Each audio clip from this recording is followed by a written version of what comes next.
This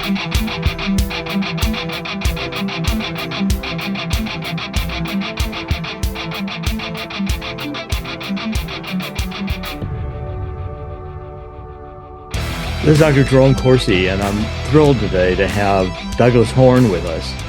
I've admired Douglas Horne's work for very many years, and we're going to do 2 hours today on a subject which is very central to thetruthcentral.com.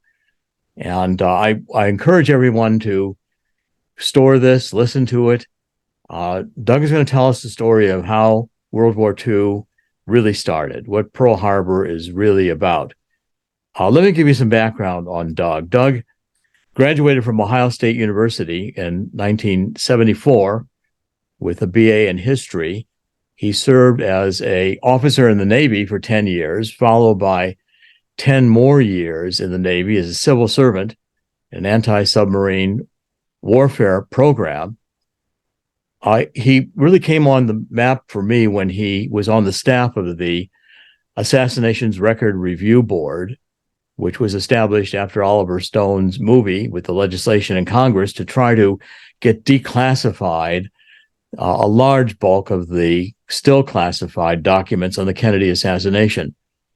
And Doug worked for 3 of the review boards 4 years, from August 1995 through September 1998. He was a senior analyst on the military records team, and he was promoted to the position of chief analyst for military records. Doug also played a pivotal role in various investigations, the medical records, which I think are just excellent. A thorough examination of the autopsy records at Bethesda Naval Hospital. Doug also did the military records in Cuba and Vietnam. I really recommend you get his. You've got anyone interested in assassination, this is an indispensable work. It's indispensable. And it was groundbreaking in his interviewing of people and probing in all the deceit and lies that went into the cover-up of the Kennedy assassination. And I'm working on that right now. Doug also has done enormous work on Pearl Harbor. He has 2 volumes here on Pearl Harbor, which are called Deception, Intrigue, and the Road to War, which is a chronology of significant events detailing President Franklin D. Roosevelt's successful effort to bring a united America into the war against Germany during the Second World War. It's a very important story, and it's another part of history that's been suppressed. And what we're going to talk about today, Doug has a volume here.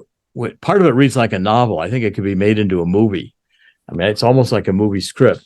It's the McCollum Memorandum, story of Washington, D.C. in 1940 to 1941, Franklin Roosevelt's journey from deterrence to provocation on the road to Pearl Harbor. It's another untold story. And again, Doug has done seminal work on this. He follows up a book which I've also greatly admired, which is by Robert Stinnett, called Day of Deceit. Robert Stinnett was in World War II. He was on I believe one of the aircraft carriers that George W. Bush's father, George H.W. Bush, served on as a pilot. And after World War II, he was in California as a newspaper photographer, but he got very deeply interested in how Franklin Roosevelt architected Pearl Harbor in order to get the United States into World War II. And this is, I think, a seminal story when we're evaluating just the extent to which the government of the United States and governments in general lie to the public, deceive the public. And I think this is something that the Truth Central, I'm committed to exposing the lies. And I know no one better to do that than Doug Horne. I've truly, Doug, have admired your career, and I'm honored to have you with us today. So thank you for joining us. Dr. Corsi, thank you very much for that generous introduction. It's my pleasure to be here and to talk today for about 2 hours about this subject, which I'm so interested in and which, as you said, is so important. So the book, the McCollum Memorandum, begins in October of 1940. And so what I would like to do here is provide the audience with just a little bit of background about what happened before the book begins. So as everyone will recall, on September 1st, 1939, Nazi Germany invaded Poland, and that kicked off what eventually became World War II. In May of 1940, things accelerated quite a bit when Nazi Germany invaded France and the Netherlands and Belgium on the same day, on May the 10th, 1940. And within the following month, Holland and Belgium were defeated and surrendered, and the British Army was defeated, kicked off the continent of Europe. They all barely escaped it, the Dunkirk evacuation, and the French collapsed. French army did not fight well, and it collapsed.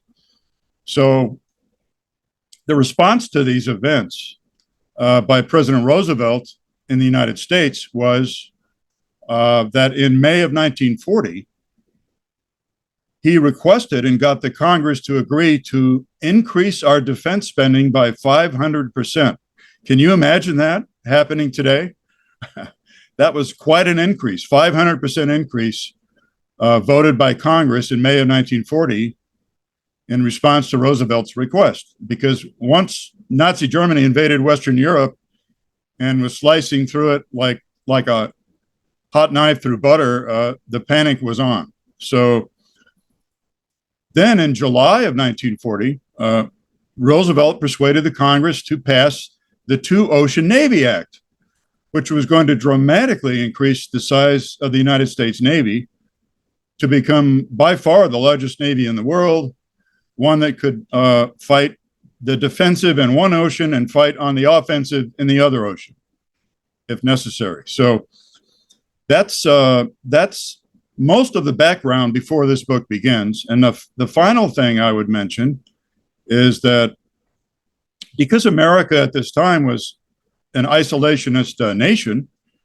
which was, disillusioned and disenchanted with the World War I experience, Roosevelt, all he could do is provide some moral support for Great Britain, but he certainly couldn't commit the United States to any military action. So what he started to do during the summer of 1940 was an attempt to persuade the public, he and his cabinet members, to provide all aid short of war to Great Britain so that she wouldn't go down under the Nazi onslaught.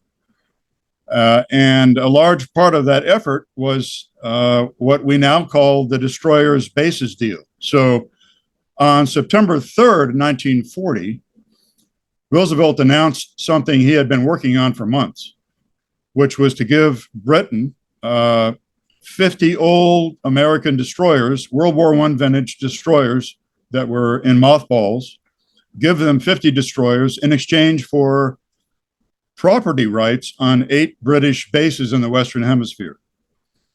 So this was a very ticklish thing to accomplish without going to Congress, but he pulled it off.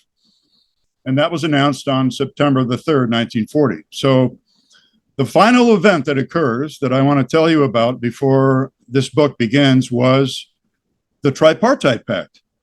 Now, I don't want anybody's eyes to glaze over here because we got a lot to talk about, but the Tripartite Pact, which was signed between Nazi Germany, fascist Italy, and Imperial Japan on September 27th, 1940, was basically a defensive alliance against the United States. So these three nations, which Roosevelt had come to refer to in private as the bandit nations, they announced that there was a new world order and that the world had to recognize the new world order in Europe under Germany and Italy, and had to recognize the new world order which was being put in place in the Far East under Japan. And furthermore, the pact stated that if the United States was to attack any one of those three countries, that all of them would go to war against America. So it was an attempt to warn off the United States. They knew where our sympathies were, the whole world did, and to warn us off and try to prevent us from attacking any one of them. So this is the background for where the McCollum Memorandum begins, which is in October 1940. Now, one more bit of background. In the same month that Hitler invaded France and the Netherlands and Belgium, Roosevelt decided to change the home port of the U.S. fleet from San Diego and San Pedro on the West Coast to change the home port to Pearl Harbor in Hawaii, moving it westward by about 5,000 miles. What he did was, at the end of an annual fleet exercise, he told the fleet to stay in Hawaiian waters and to go to Pearl Harbor instead of coming back to the West Coast. And this was very much opposed by the commander-in-chief of the U.S. fleet, Admiral Richardson, who didn't like that at all. He knew that the repair facilities and the training facilities in Pearl Harbor were inferior to those on the West Coast of the U.S., and he also felt that that would put the fleet in kind of an exposed forward deployed position, and he didn't like that either. So at his request, he flew all the way to Washington, D.C. in July of 1940 to argue with President Roosevelt against keeping the fleet at Pearl Harbor. And they had frank discussions, and Roosevelt told him, no, that's the way it's going to be. He said, I've done this as an act of deterrence to keep Japan from any mischief in the Pacific. And if our fleet remains forward deployed at Pearl Harbor, perhaps they'll think twice about making any aggressive moves on the British Empire or the Dutch East Indies. So Richardson lost that argument. So I'm going to tell you in a very brief synopsis what I'm going to discuss for the next hour and 45 minutes. And then we'll go through the details. So what I'm going to talk about is what Roosevelt's primary goal was from October of 1940 through the time of the Pearl Harbor attack on December 7th, 1941. So his primary goal was clearly, undeniably, to get into the war as a belligerent and to fight Nazi Germany. That was what he was interested in doing. There's no doubt about it. No mainstream historian can deny that. All you have to do is read his speeches, one after the other, and beginning in December of 1940 through the end of October in 1941, and you'll see that that's the case. So there are two key events I'm going to be talking about today that serve as a Rosetta Stone, if you will, a Rosetta Stone to understanding how Pearl Harbor came about, the Pearl Harbor attack. So the first Rosetta Stone that I'll be talking about will be the Argentia Conference between Roosevelt and Churchill, which was held at sea on the battleship HMS Prince of Wales off the coast of Newfoundland at a new base we were building called Argentia. And that was one of the 8 bases that we got in exchange for the 50 destroyers. So they held a conference at sea in August of 1941. We'll be talking about that in great detail in a moment, because secret agreements were made there, which the public knew nothing about and didn't know about until years later. The second Rosetta Stone that I want to talk about is a code-breaking decrypt, a decrypted message that the German ambassador in Berlin sent to Tokyo in August of 1941. Now, this is the same month that the conference is taking place between Roosevelt and Churchill off of Newfoundland. So this decrypted message it's a message that was sent from Baranoshima in Berlin to Tokyo on August 15th, 1941, in which Hitler declared his intentions vis-a-vis war with the United States. And we'll get into the details of that in a moment, and you'll see that those are the pillars of the story in my book. Now, so let's get to the title. let's get to the title of the book, the McCollum Memorandum, and ask who was Arthur McCollum and what was the memorandum that he wrote, and why did Robert Stinnett focus on it so much in his book, Day of Deceit, in the year 2000, and why am I making it the title of my book? Well, Arthur McCollum was a naval intelligence officer who was born in Japan of missionary parents in 1898, grew up in Japan as a child, spoke the language well. He served 2 tours of duty in Japan in the 1920s and 1930s. And as 1940 approaches, he's back in the Office of Naval Intelligence in Washington, D.C., and he's in charge of the Far East Desk at ONI, the Far East Desk.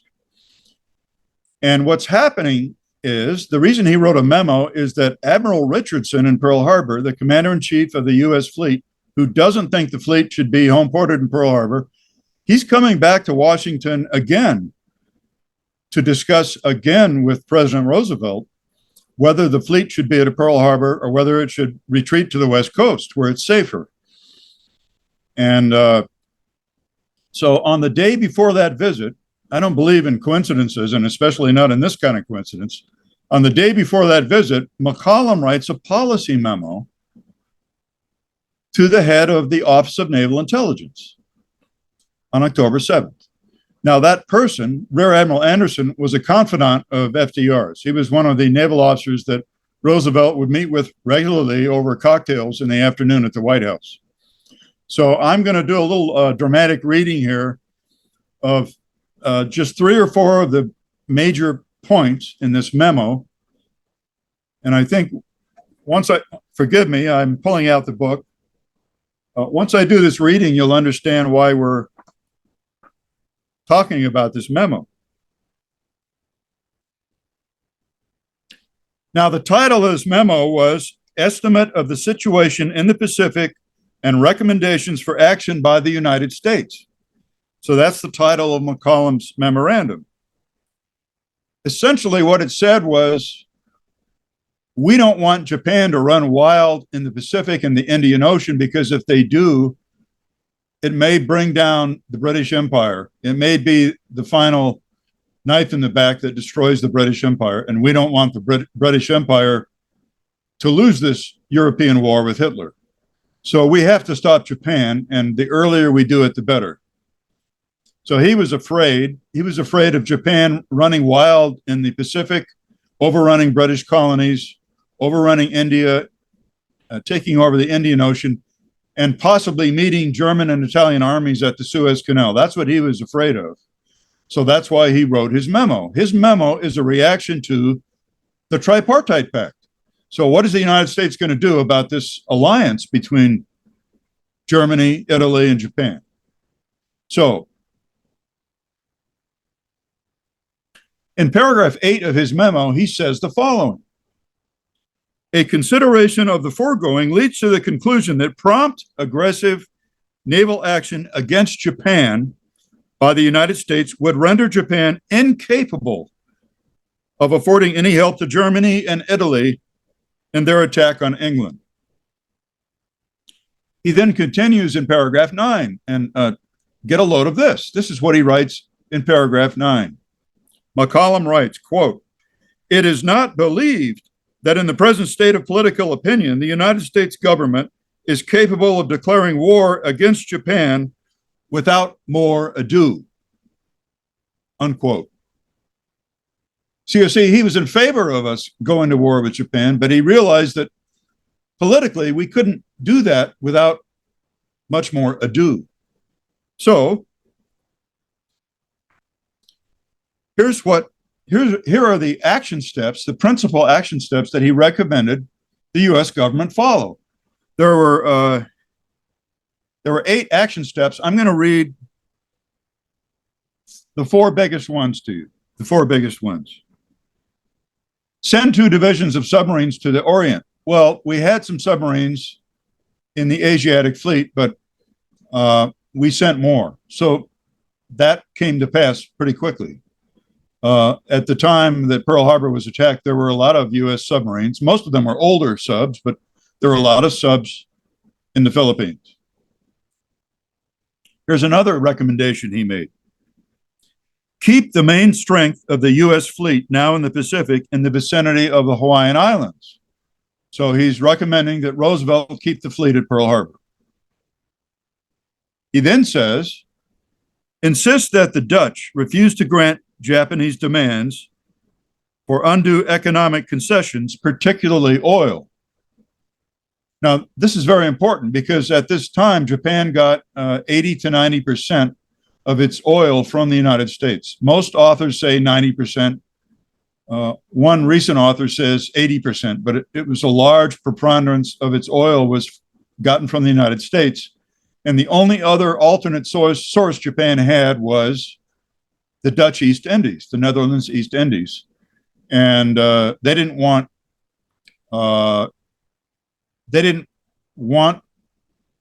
to think about, the Japanese didn't want to think about what would happen if the US cut off their oil.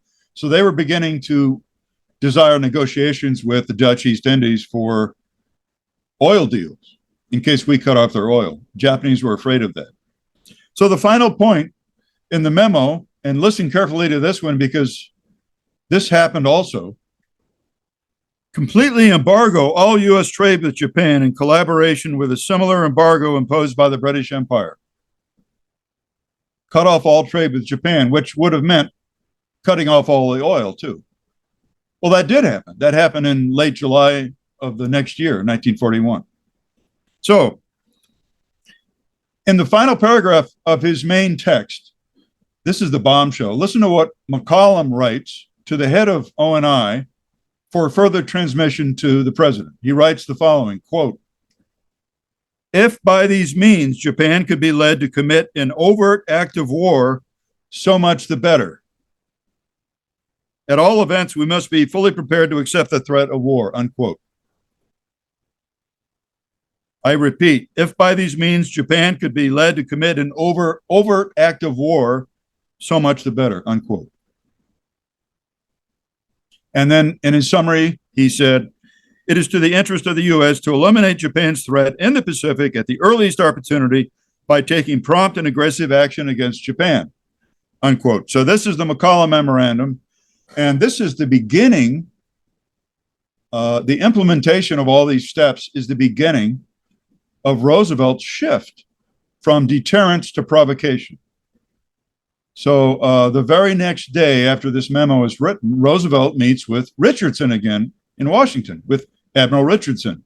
And they clash again over basing the fleet at Pearl Harbor.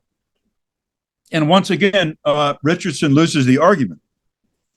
Now, what I want to do is read you the one big quote, the memorable quote from the meeting between Admiral Richardson and President Roosevelt on October the 8th. They're talking about the future, and Richardson has already lost the argument about moving the fleet back to the West Coast.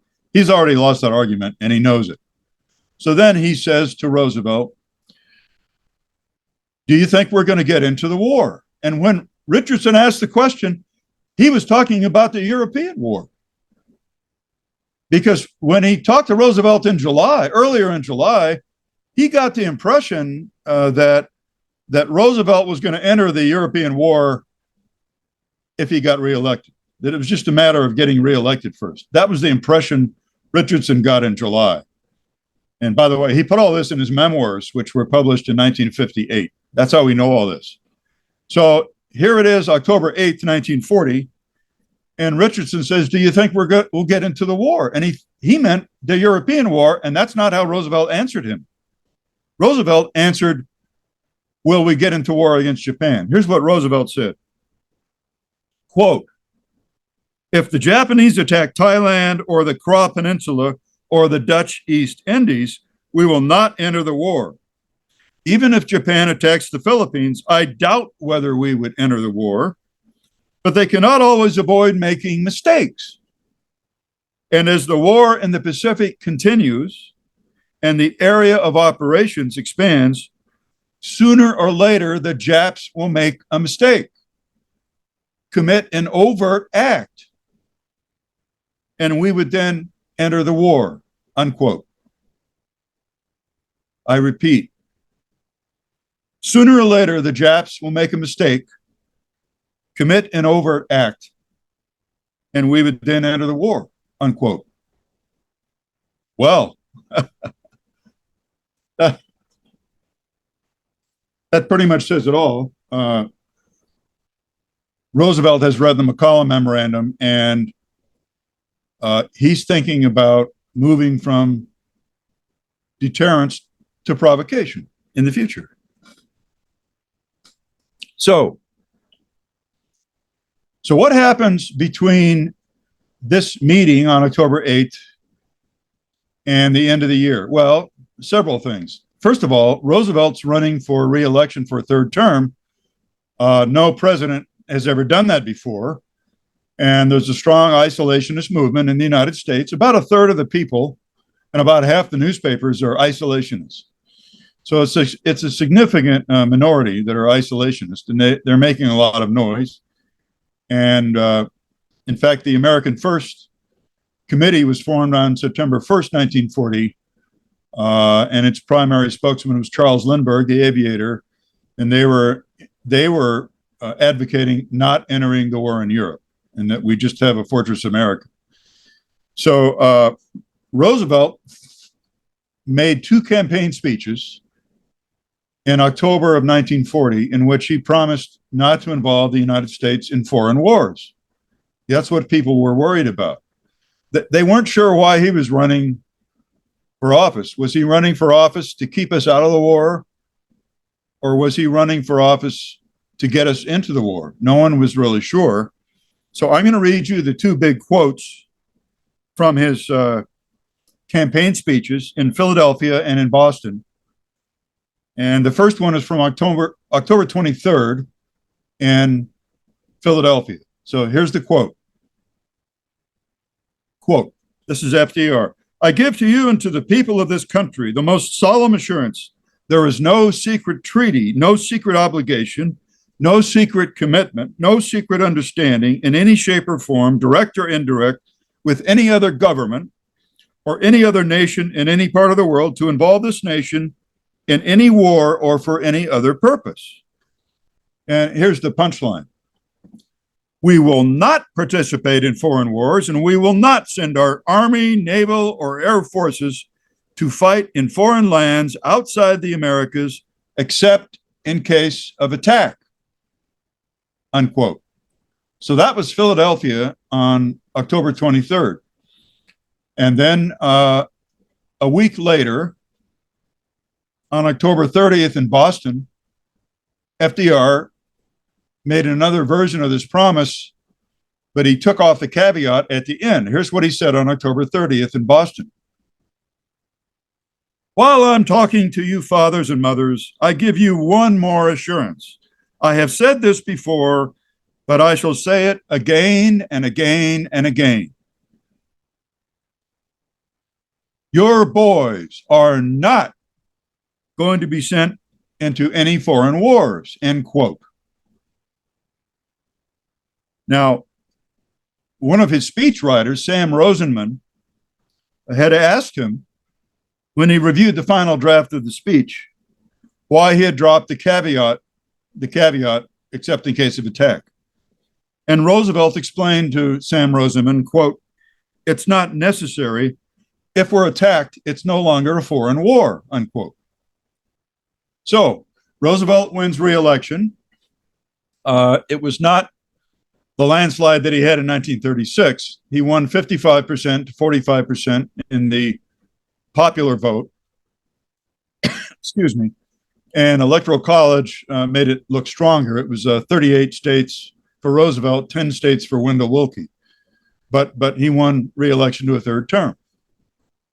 What happens is that beginning on September 7th, Great Britain is pummeled by the Blitz, by German indiscriminate bombing of British cities, primarily London, which also included the destruction of Coventry and bombing of other cities. but primarily the target was London. And it was a terror bombing attack intended to destroy British morale and to get them to come to the negotiating table and cut a deal with Hitler, because he really wasn't that interested in invading England. He didn't have a big navy. He was afraid of the water and afraid of the bad things that could happen if the invasion didn't go well. So he preferred to get the British to knuckle under with a bombing campaign, terror bombing.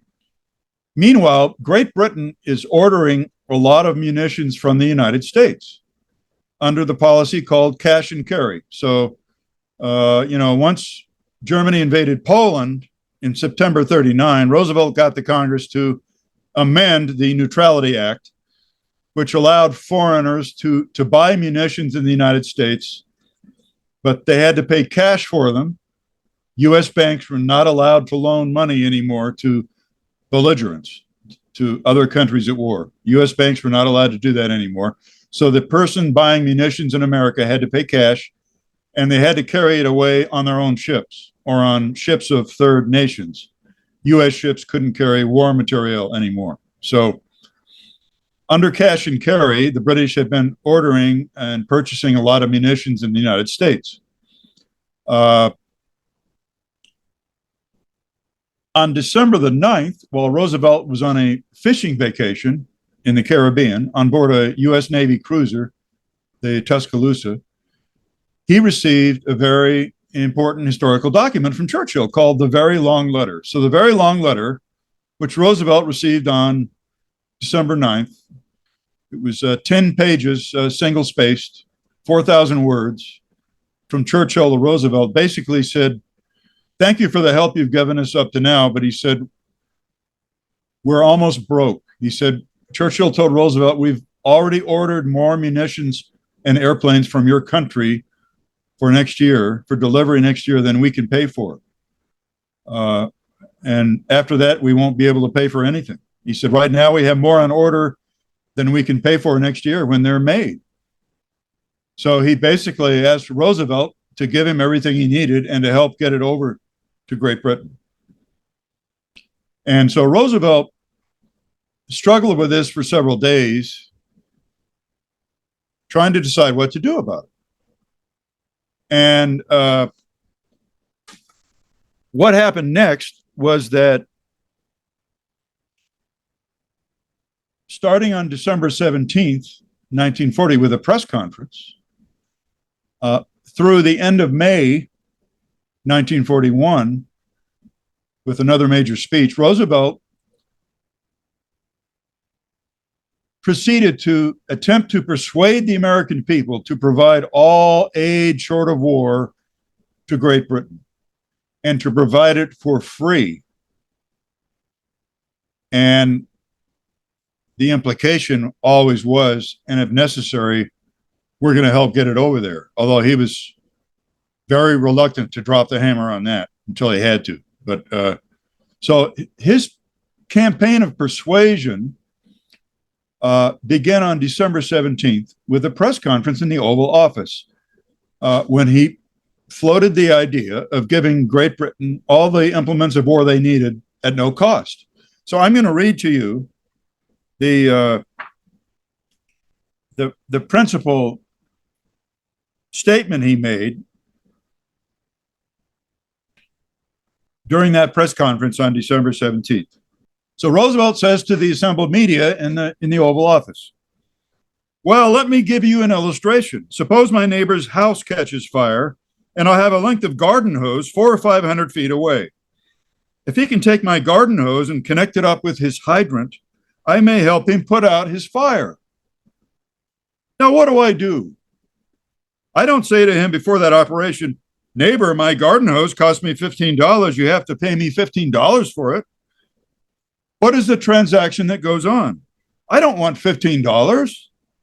I want my garden hose back after the fire is over, unquote.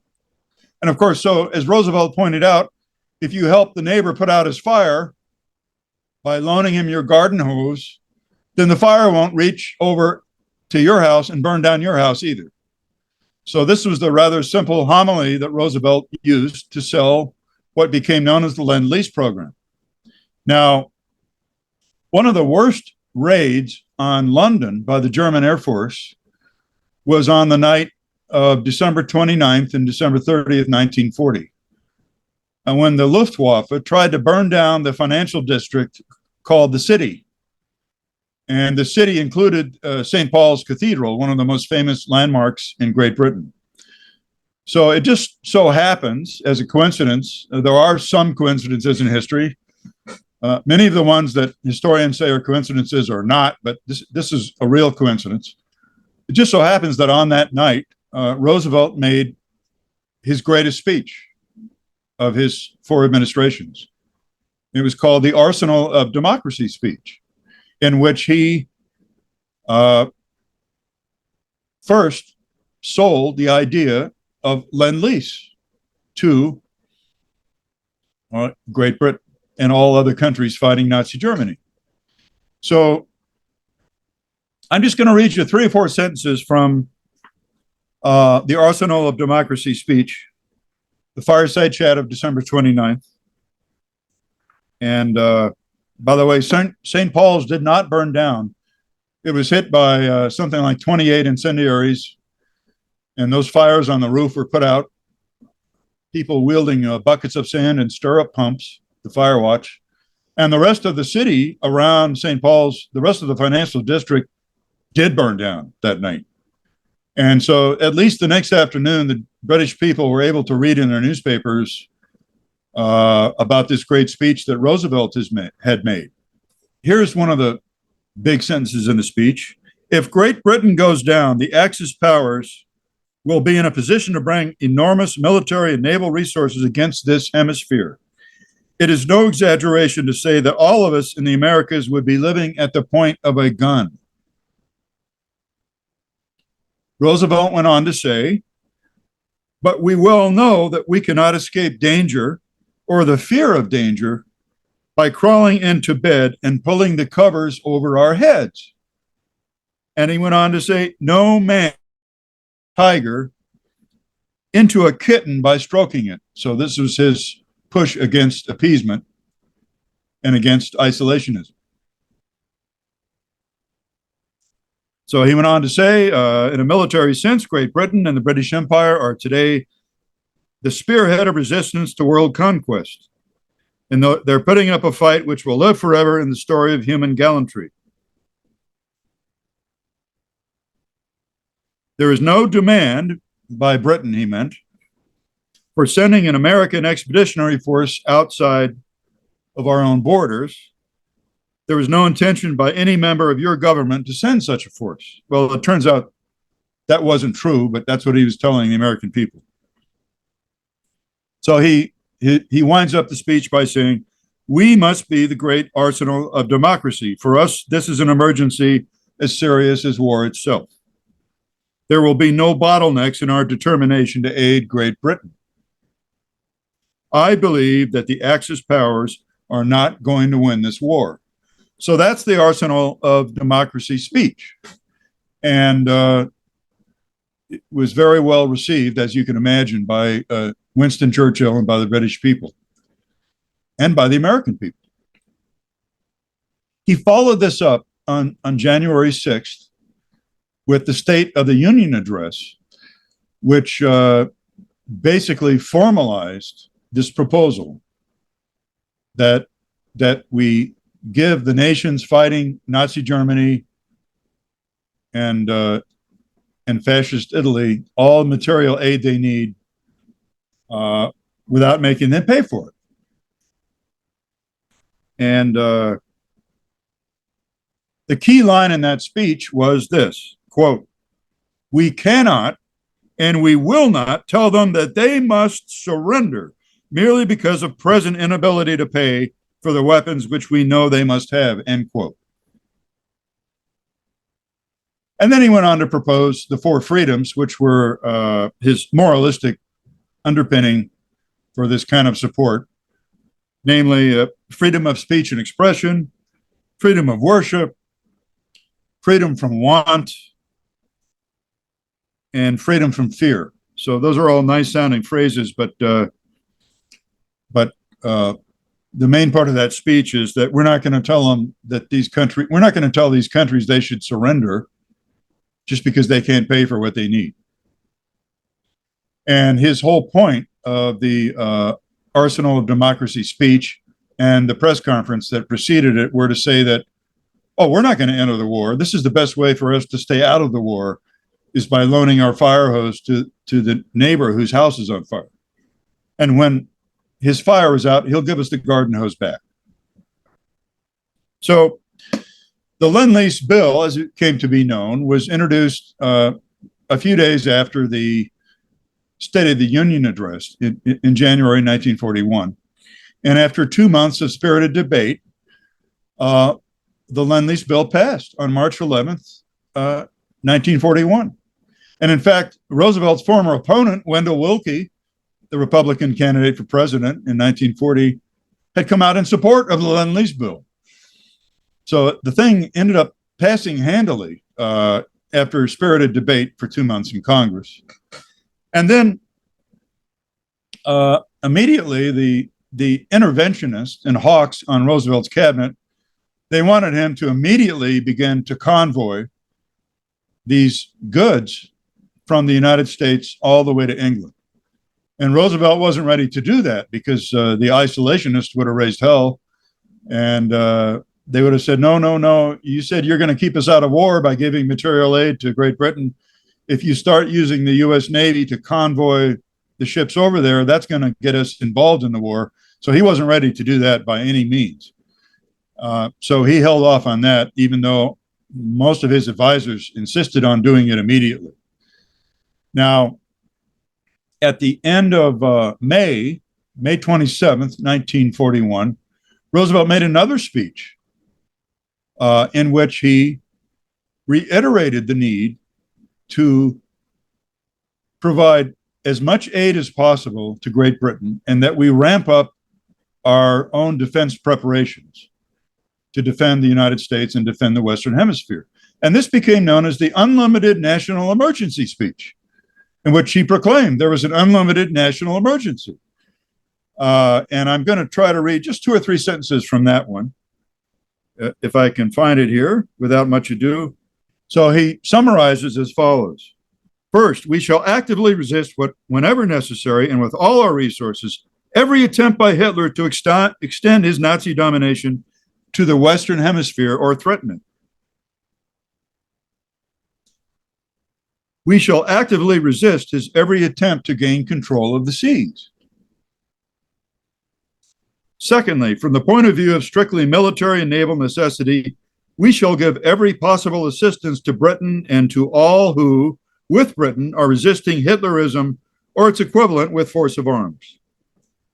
Our patrols are helping now to ensure delivery of the needed supplies to Britain. All additional measures necessary to deliver the goods will be taken. So he ends up with the peroration saying that we reassert the ancient American doctrine of freedom of the seas.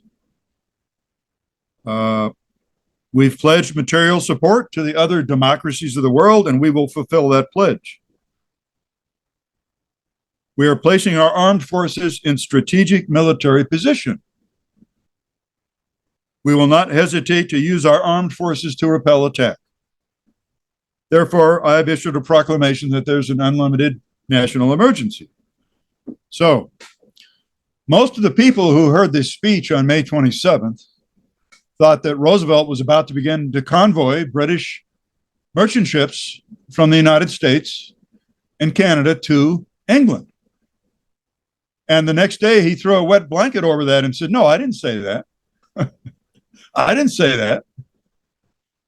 And he backed off from that impression that people had gotten. And so this left everybody confused. That speech electrified everybody. It electrified his opposition and the isolationist movement. They thought he was about to begin to convoy British ships. And it electrified the interventionists like his Secretary of War and Secretary of the Navy, who wanted him to declare war on Germany. And if he wasn't going to do that, they at least wanted him to convoy the goods to England. and protect those goods with the U.S. Navy so they wouldn't be sunk by German U-boats. And the next day, he backed off. And we now know why he backed off.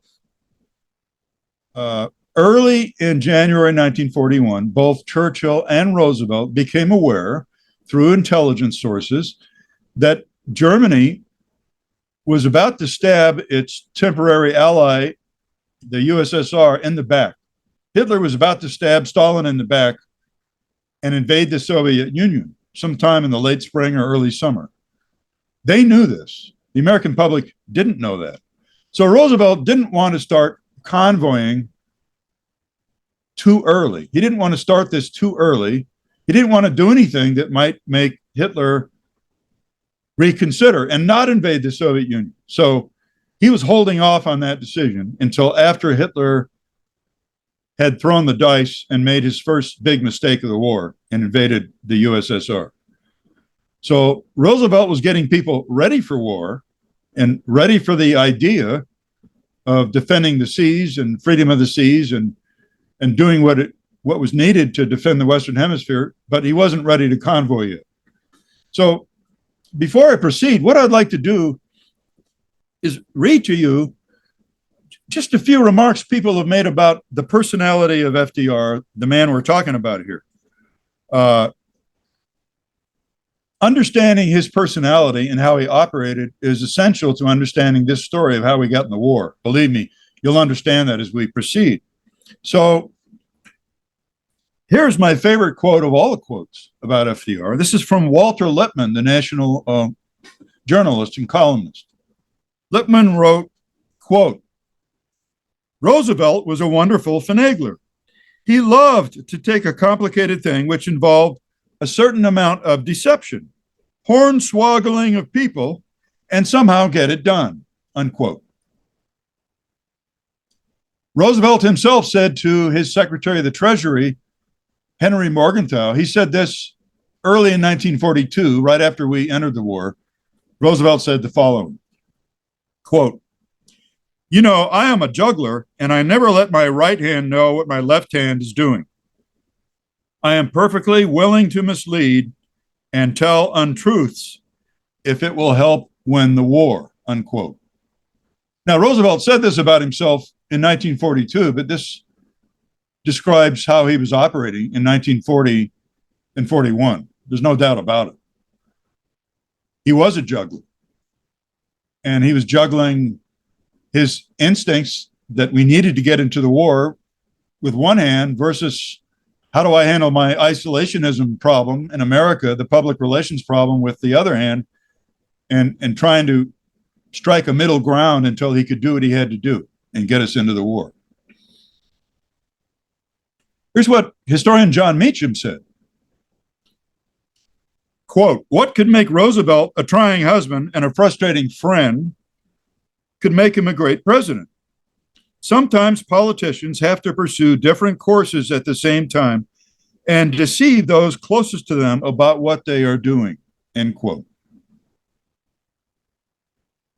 And then James McGregor Burns, one of Roosevelt's biographers, said, he could be bold or cautious, Machiavellian or moralistic, impetuous or temporizing, urbane or almost rustic. Now, there's a quote attributed to Roosevelt, which you can find on the internet. Quote, in politics, nothing happens by accident. If it happens, you can bet it was planned that way, unquote. Now, this may be an apocryphal quote. It may be something that he didn't quite say in exactly those words, but it does represent his attitude. And then the final quote I want to read you about the subject we're talking about today was from the hero of the Battle of Midway, the codebreaker Joseph Rochefort of the Navy, the man who broke the Japanese naval code and let us know that they were coming at Midway, where we soundly defeated them in what was a very close-run battle until the miraculous 5 minutes in June of 42. So Joe Rochefort, later in his life, in the year 1970, in his oral history with the Navy Department, said the following, The attack on Pearl Harbor was a pretty cheap price to pay for unifying the country, end quote. That's not me saying that. That's Joe Rochefort, the hero of the Battle of Midway. Okay, so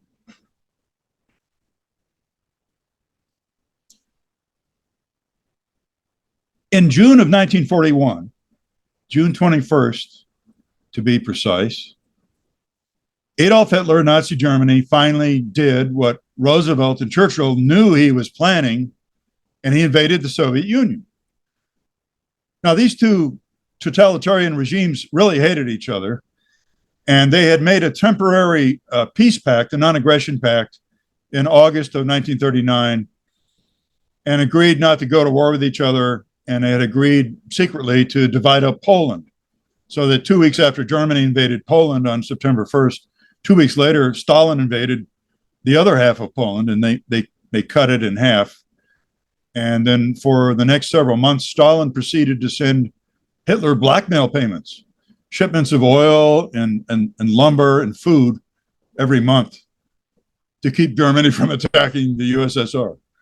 So this all came to an end in June 1941. Hitler decided to invade the USSR and get rid of his principal enemy once and for all. And his thinking was, once I do that, I'll take care of Great Britain later.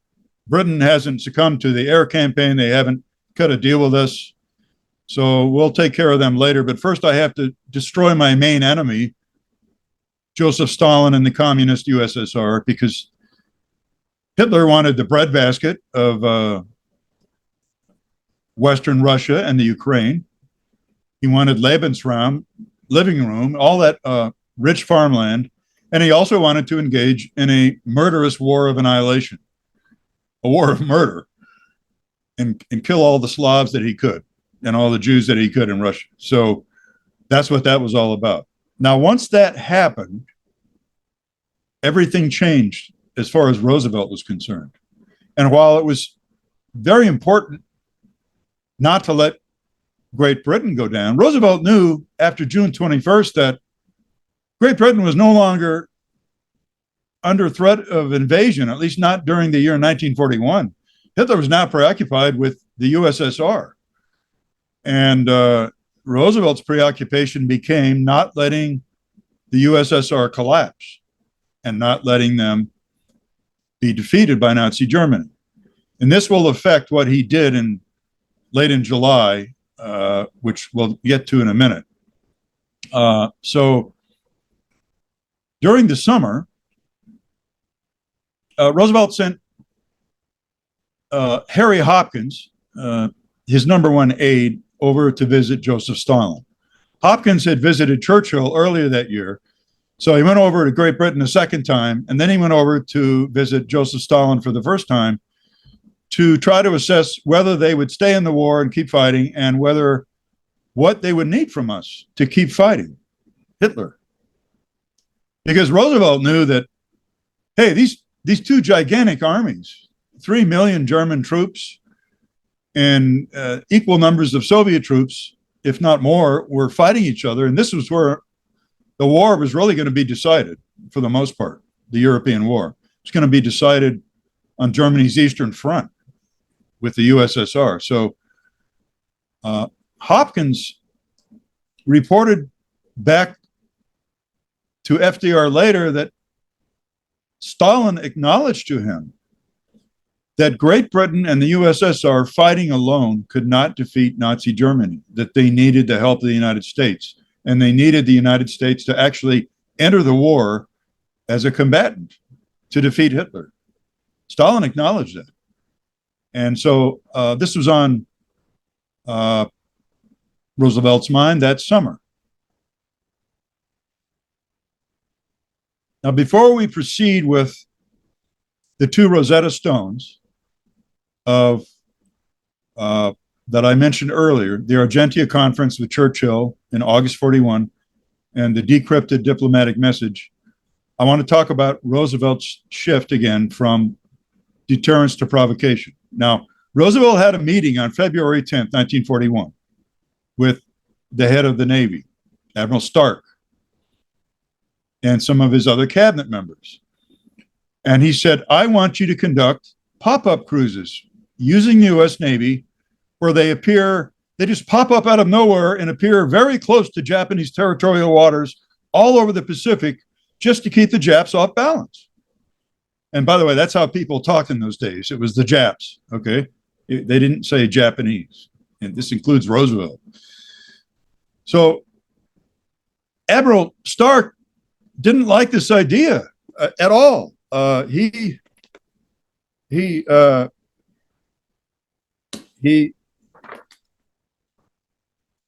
was afraid that it would lead to war with Japan. So he wrote about this in one of the many letters that Stark wrote to his friends, and that's how this was recorded for history. So Roosevelt said during the meeting, I think I shall call them pop-up cruises. I just want them to keep popping up here and there and keep the Japs guessing. Now listen to this. Roosevelt said, I don't mind losing 1 or 2 cruisers, but do not take the chance on losing 5 or 6, end quote. Really? I don't mind losing 1 or 2 cruisers, but don't take a chance on losing 5 or 6? That is a very revealing state of mind for FDR. So Stark told the president, he said, Mr. President, if we carry out cruises of this nature, it will precipitate hostilities. Roosevelt said, do it anyway.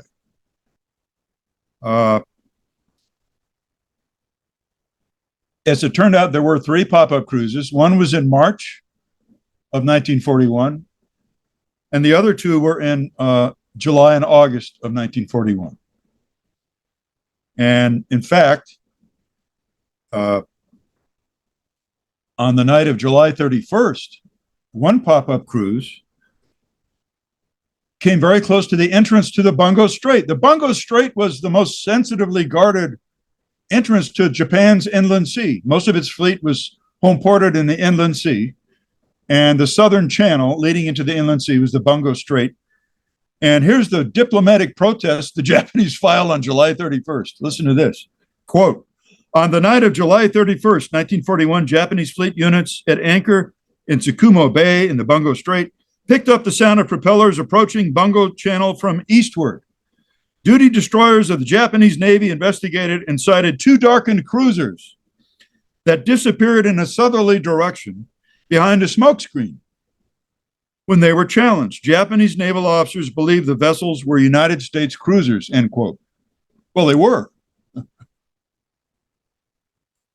So remember, back on October 8th, 1940, Roosevelt had told Admiral Richardson, quote, sooner or later, the Japs will make a mistake and we will then enter the war, end quote.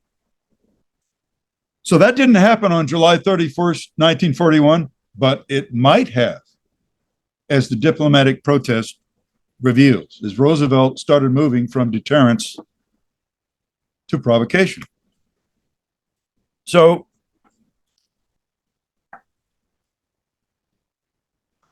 Roosevelt became so preoccupied with not allowing the Soviet Union to go down that he took steps to prevent the Japanese from invading Siberia in 1941. So remember, the Japanese were the traditional enemies of Russia ever since the Japo-Russian War, the Japanese-Russo War, Japanese-Russian War of 1904 and 1905. Now, Japan won that war, but it was exhausted at the end of it. Exhausted in terms of manpower and material. Officially, the Japanese won, but they were exhausted. And the war ended up with a lot of Japanese troops in Manchuria after 1931, and a lot of Russian troops in Siberia and in Mongolia. So as soon as Hitler invaded the Soviet Union in June 1941, the Japanese began to have an internal debate about which way to go. Are we going to go south and take the resources of the South Pacific, the oil of the Dutch East Indies, the rice of Southeast Asia, the tin and rubber of Southeast Asia, or we're going to go north and attack our traditional enemy, Russia, while they're weakened by the Germans. And there was this debate going on within Japan. And from code breaking, which I'll talk about in a minute, we knew that. So Roosevelt finally took big steps at the end of July 1941 to make sure that the Japanese did not go north and attack the Soviet Union. Roosevelt put a financial freeze on all Japanese assets on July 26, 1941, right before he went off to meet with Churchill off of Newfoundland. He froze all Japanese funds. Now, he didn't tell the public this, but what this meant was that it was a de facto oil embargo against Japan. So the Japanese had been stockpiling bunker oil, heavy oil for their Navy, for 2 years, buying all they could from us. And what he did was, with the funds freeze, was cut off their oil without calling it an oil embargo. But that's really what it was. And by doing so, he ensured that the Japanese would not go north and attack Russia and knock them out of the war with Hitler, but instead they would have to go south. Because the only other place the Japanese could get oil was from the Dutch East Indies, the Netherlands East Indies. And in fact, the Japanese had been negotiating with the Dutch for about a year when the Dutch, at our urging, finally cut them off. So in June of 1941, in early June, the Dutch finally told the Japanese, no deal. We're not going to sell you all this oil you want. We don't trust your future intentions in the Pacific. We're not going to sell you this oil. Too bad. And so the Japanese immediately knew that if the Americans ever cut off their oil supply, they were going to have to get it by invading the Dutch East Indies. So something I haven't mentioned yet is the Japanese invaded China in 1937. And by the time we get to 1941, the summer of 41, Japan has been involved in this big war with China for 4 years, and they can't win the war. They've occupied a lot of territory, sacked a lot of cities, including the horrible rape of Nanking in 1937. But they can't win the war and bring it to a termination. And it's destroying the Japanese economy. Most of their people at home don't have enough food to eat. And the war is very expensive for the Japanese. And so they're stuck like a fly to fly paper. And so the Japanese knew, and we knew as well, they could not both attack Russia in the north and go south to get the resources of Southeast Asia at the same time. They only had enough resources to either go north or to go south. So by cutting off Japan's oil in July of 1941, July 26th, Roosevelt ensured that they would not be able to go north and fight this war in Siberia against their traditional enemy, Russia. Japan instead would have to go south and southeast to get the oil of the Dutch East Indies through conquest. And they wouldn't be able to attack Russia. Now, this ended up later saving Stalin's bacon, because in October of 1941, after Hitler's offensive slowed down considerably, Stalin transferred 1.5 million troops from Siberia to defend Moscow. And the reason Moscow didn't fall, one of the reasons, late in 41, was because Stalin had transferred all these troops. Because by this time, Stalin knew that Japanese weren't going to attack him in Siberia. Well, Roosevelt is the one that engineered all that with the oil embargo at the end of July 41. But by embargoing Japanese oil in July 41, Roosevelt did ensure that eventually Japan would attack the Dutch East Indies, and he did ensure that eventually Japan, a very embittered Japan, would go to war with the United States. Now, he didn't know where or when, but he knew that eventually they would go to war against us out of a sense of rage and anger over what he had done. But he did save Stalin's bacon. So Let's talk about code breaking, because code breaking is a big part of this story, and it's going to become a big part of the story from now on. So let's talk about the two principal codes that the British and the Americans were breaking that allowed our leaders to have insights into what the enemy was doing as America proceeded toward entering World War II. So one code breaking effort was called Magic, the breaking of the Japanese high-level diplomatic code by the United States. And to make a long story short, after 18 months of effort, the United States Army's Signal Intelligence Service, the U.S. Army civilian geniuses, really, mathematicians, figured out how to break the new Japanese diplomatic code. They figured out that the Japanese were encoding their diplomatic messages by electronic means, and they figured out a mathematical way to build an analog machine which would copy what their machine was doing and decode those messages. It took a year and a half to do this. And the Army turned its plans for how to build this machine over to the U.S. Navy. And the U.S. Navy ended up building 8 of these so-called purple machines. We called it the Purple Code. So there were 8 purple machines built by the U.S. Navy, and the first one became operational in late September 1940. A couple of weeks after Roosevelt met with Admiral Richardson. And the results were so astounding that the Secretary of War, Henry Stimson, called it magic. So the product of the purple machine became known as magic intelligence, or just magic for short. So from late September 1940 until the end of World War II, the United States was able to break every single Japanese high-level diplomatic message all over the world. And we knew what the Japanese government was thinking insofar as the government was telling its own diplomats. Whatever they were telling their diplomats, we could read it very quickly with the purple machines that we built.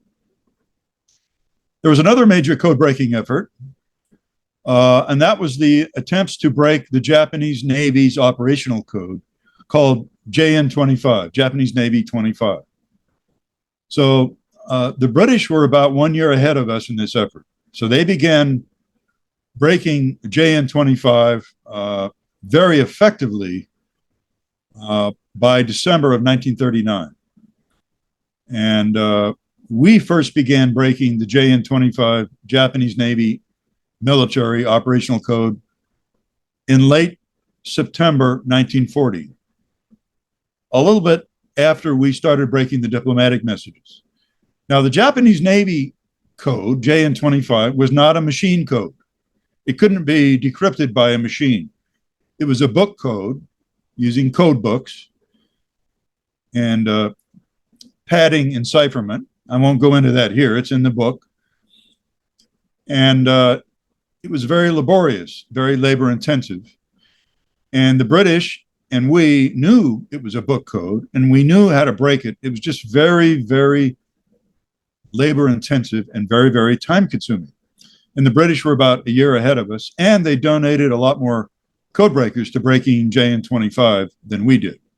So those two efforts will become a big part of our story very soon.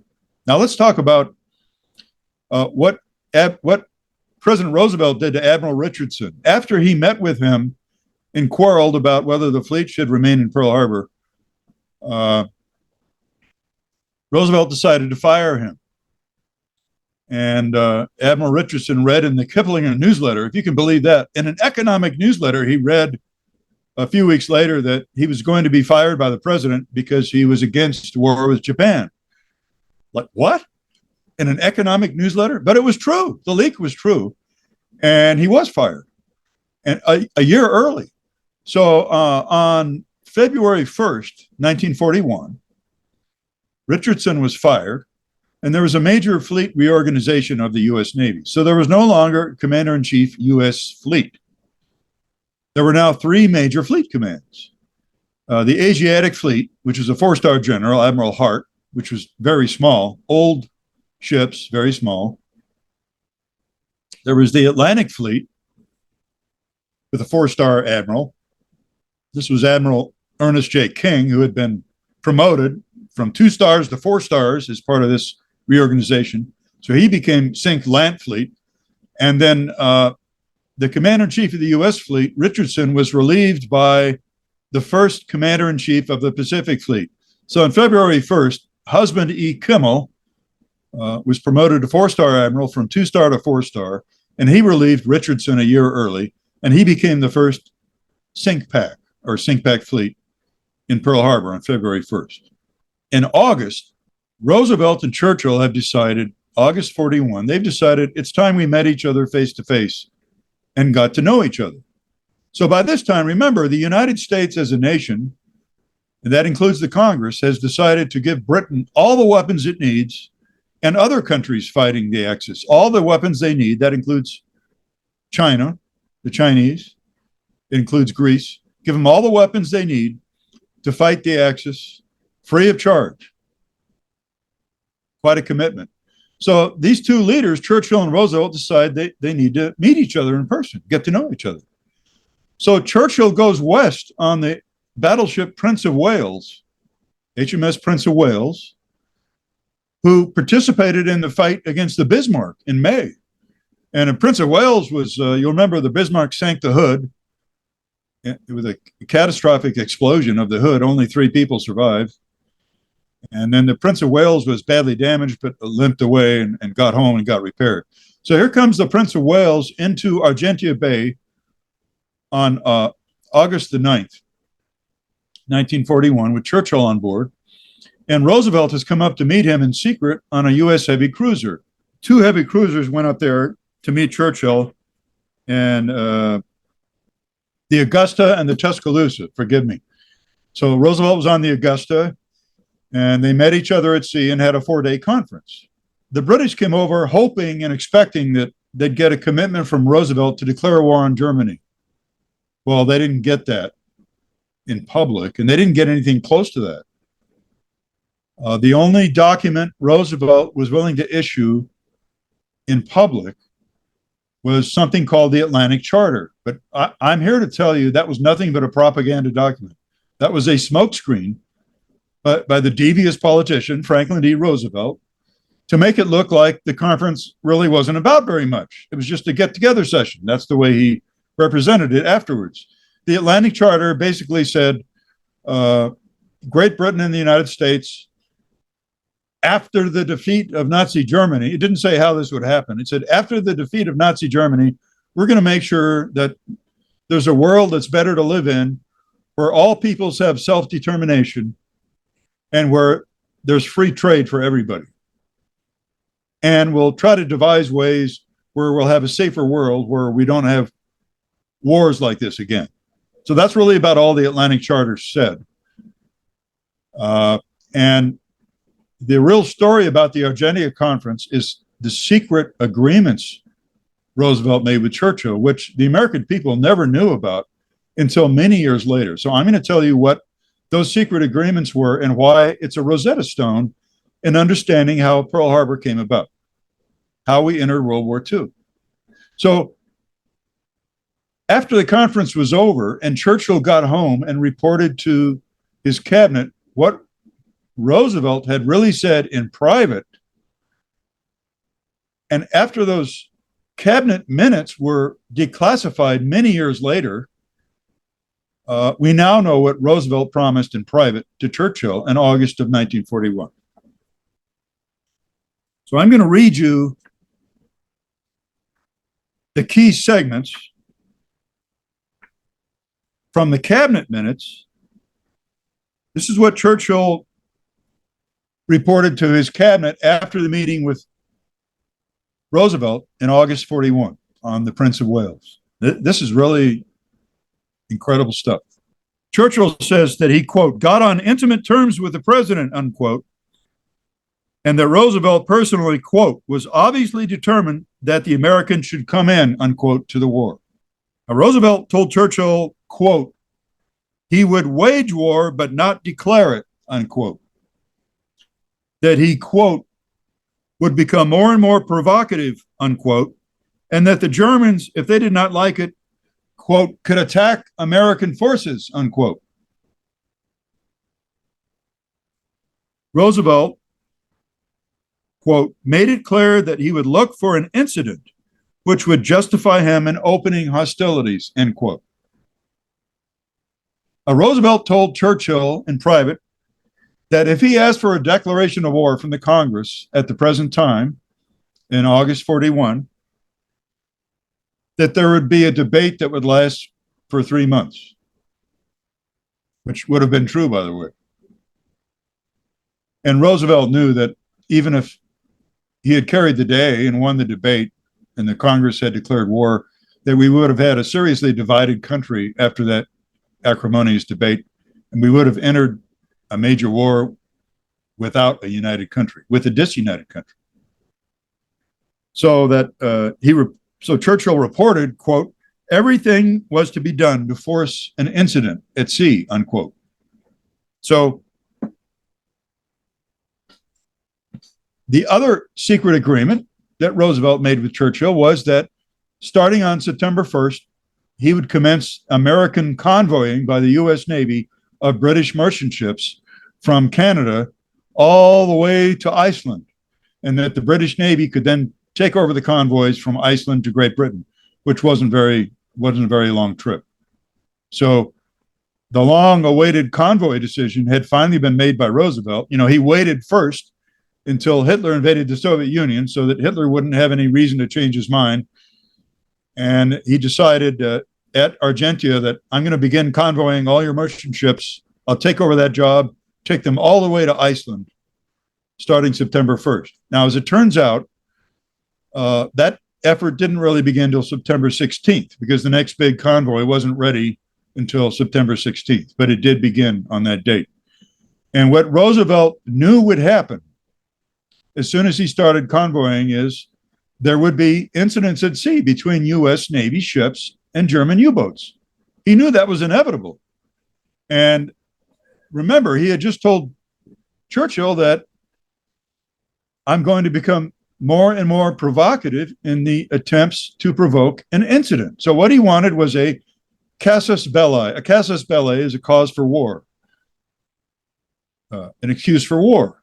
That's what he wanted. That's what historians call this, a casus belli. That's what Roosevelt was seeking. And he knew that as the leverage to get that to happen was the convoying decision, which he also made in secret at Argentia. So Roosevelt went home and Churchill went home, and they were both presented with a key diplomatic decrypted message, which had been broken by the purple machine, a Japanese diplomatic message from Berlin to Tokyo, from the Japanese ambassador in Berlin to Tokyo, that had gone out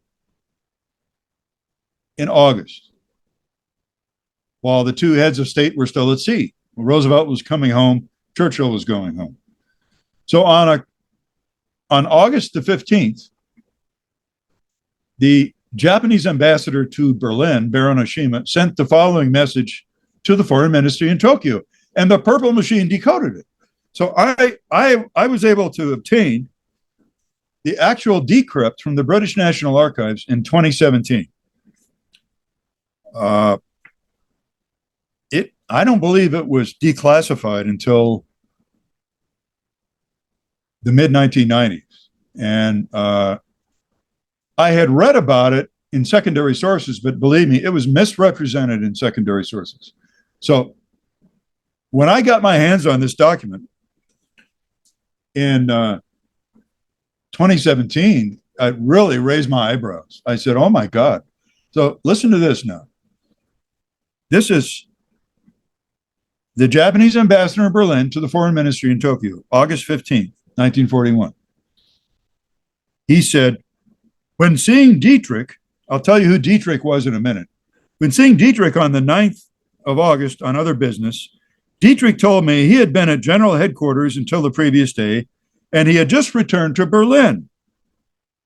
While talking about the question of America, he said that Hitler had declared that in the event of a collision between Japan and the United States, Germany would at once open hostilities with America. In view of the fact that this talk with Dietrich was entirely fortuitous, it's difficult to do other than accept this statement at face value, end quote. So once again, here's the key sentence in this memo.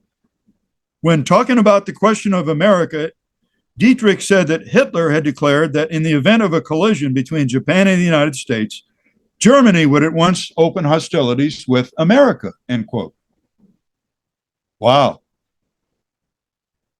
So I'm going to read you, that's the British decryption. Here's the American decryption from the same message. It's different only in tone for one or two sentences. On the 9th, when I called on Dietrich to discuss some other matter, Dietrich said he had been at headquarters until the previous day, and when the question of the United States came up in the course of a conversation, Hitler had said that if a clash occurs by any chance between Japan and the United States, Germany will at once open war against the United States, unquote. Oh, and it continued. In view of the fact that my meeting with Dietrich was not a prearranged one, I don't believe this conversation was premeditated, unquote. So the key sentence here, just a slight difference in nuance, was that, quote, Hitler said that if a clash occurs by any chance between Japan and the United States, Germany will at once open war with the United States, unquote. This is a big deal. I want all of you listeners to understand something. Roosevelt preferred to get into war with Germany through the front door. He preferred to get into war with Germany through naval incidents in the Atlantic that would create a war fever with the American public. And so that the American people, he was hoping, would demand war against Germany because of U-boat unrestricted warfare. This is what brought us into World War I, was unrestricted U-boat warfare by Germany in 1917. That's what created the moral outrage for the Americans to enter the war. So Roosevelt was hoping for a repeat of that. So he was hoping to enter through the front door. But this secret diplomatic message, decrypted by the British on August 23rd, decrypted by the Americans on August 15th, revealed that if we got into any kind of a scrap, any kind of hostilities with Japan, even if Japan started it, Hitler didn't care. Hitler would declare war on the United States. So this was a card that Roosevelt had in his hip pocket the rest of that summer and all during the autumn of 1941. He had this in his hip pocket. So to make a long story short, what happened was there were 3 incidents at sea, as Roosevelt has anticipated, between the U.S. Navy and German U-boats during the fall of 1941. So the first one, I'm going to summarize this very briefly. The first one was destroyer USS Greer had 2 torpedoes fired at it by a German U-boat on September the 4th. This was even before we started the convoying, but the Greer was in the vicinity of Iceland. We had U.S. troops defending Iceland, U.S. Marines, and the Greer was engaged in anti-submarine patrols and reporting the positions of U-boats to British airplanes. And the British airplanes were dropping depth charges on the German U-boat with the assistance of the Greer. Of course, Roosevelt didn't tell the American people that, but that's what was going on. So the U-boat fires 2 torpedoes at the Greer, and they both missed. So Roosevelt, there was a slight delay because his mother died at Hyde Park on September the 5th. But a few days later, he returns to Washington, and on September 11th, Roosevelt makes a major speech about this. And the press called it the shoot on sight speech, where Roosevelt called the U-boats the rattlesnakes of the Atlantic. And he said, what's the first thing you do when you see a rattlesnake? You crush it with your boot. And he said, we're going to destroy these rattlesnakes of the Atlantic. And he went on to talk about how, the U-boat fired on the USS Career, which was minding its own business, which really wasn't true. And so the press dubbed it the shoot on sight speech. A second incident occurred after the convoying began officially on the, oh, by the way, during the shoot on sight speech, Roosevelt said, we are going to do all we can to keep open the freedom of the seas and to keep the Germans from closing off the Atlantic to free trade. So that was his way of justifying the convoy decision. He never announced officially that I've begun convoying British ships from Canada to Iceland. That's a major commitment. It's a military commitment, military and diplomatic commitment, but primarily a military one. Okay, now the second of these three incidents at sea that provided the potential for a casus belli was the torpedoing of the USS Kearney on October 17th, 1941. So this time the U-boat that fired the torpedo actually hit the American destroyer. And the Kearney almost sank. This was near Iceland. And there was a noteworthy loss of life. And with some assistance, the ship barely made it back to Iceland. And Roosevelt went big on this. He gave a Navy Day speech on October 27, 1941, in which he pulled out all the stops and actually went over the top. He was over the top in his emotional appeals to the American people to go to war. It's clear that that's what he wanted. And I'm going to read some of the excerpts from the speech, and you're going to see how all in he was on this. This was his primary goal now, was to enter war with Germany through the front door, through actions at sea between the U.S. Navy and the German Kriegsmarine. So here are some quotes from his Navy Day speech on October 27, 41. We have wished to avoid shooting, but the shooting has started, and history has recorded who fired the first shot. In the long run, however, all that will matter is who fired the last shot. America has been attacked. The USS Kearney is not just a Navy ship. She belongs to every man, woman, and child in this nation. He then proceeded to read off a list of the states from where all the dead crew members were from. And then he says, Hitler's torpedo was directed at every American, whether he lives on our seacoasts or in the innermost part of our nation. And then he says, quote, the purpose of Hitler's attack was to frighten the American people off the high seas, to force us to make a trembling retreat. This is not the first time he has misjudged the American spirit. That spirit is now aroused. He goes on and actually went way over the top in describing purported German plans to take over South America and Central America and abridge freedoms of religion in the New World, quoting a map which is probably non-existent, or if it existed, it was probably just British propaganda. And so he gets off of that topic and gets back into the topic of what happened to the USS Kearney. And he says, the forward march of Hitler and of Hitlerism can be stopped, and it will be stopped. Very simply and very bluntly, FDR said, we are pledged to pull our own oar in the destruction of Hitlerism.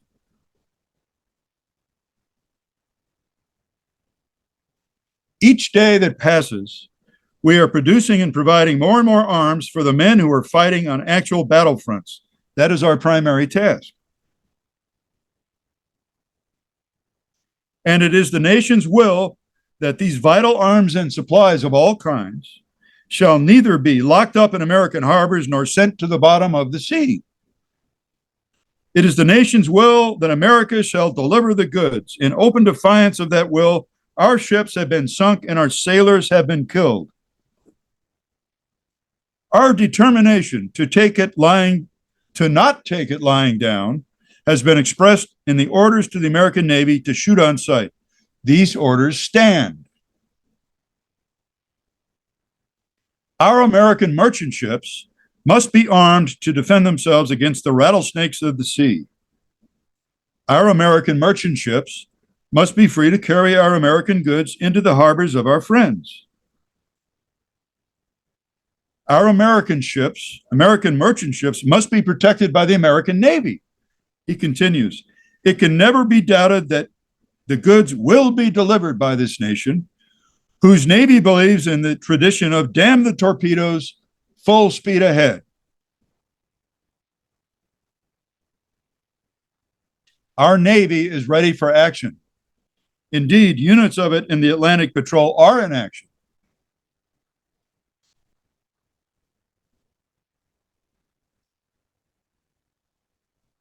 He goes on and on and on, and the end of his speech reads as follows.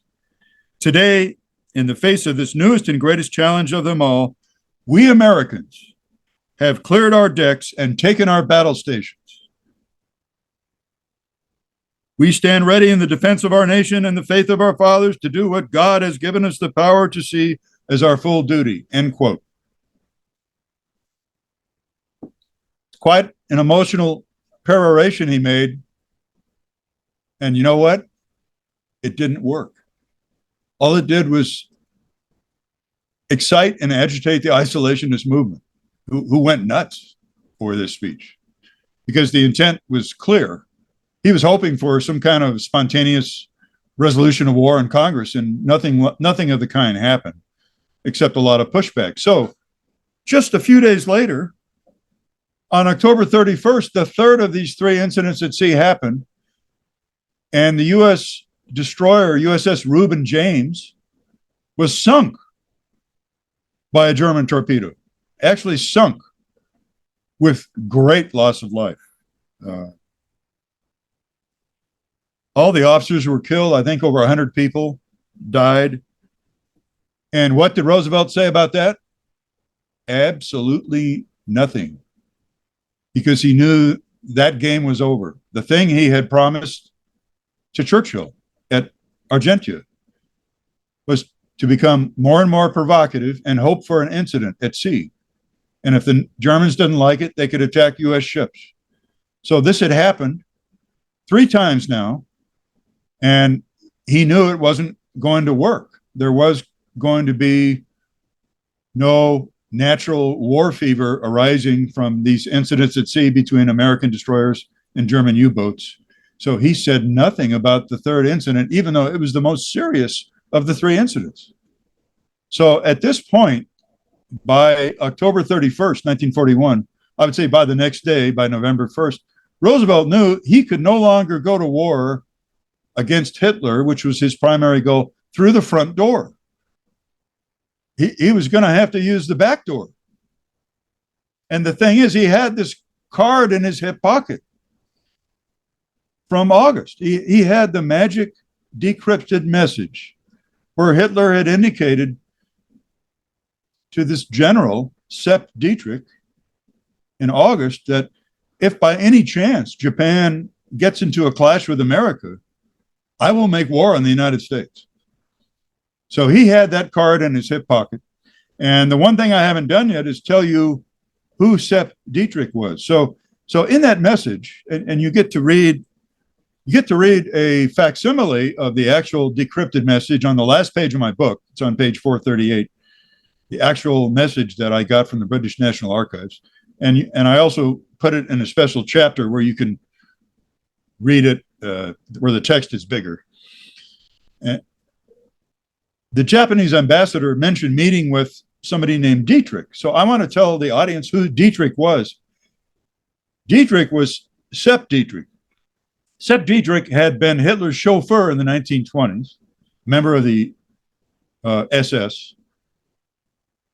Then he became the head of the SS bodyguard during the 1920s. Hitler's elite bodyguard, the SS guys in the black uniforms with the skulls on their collars and the skulls on their uniform caps.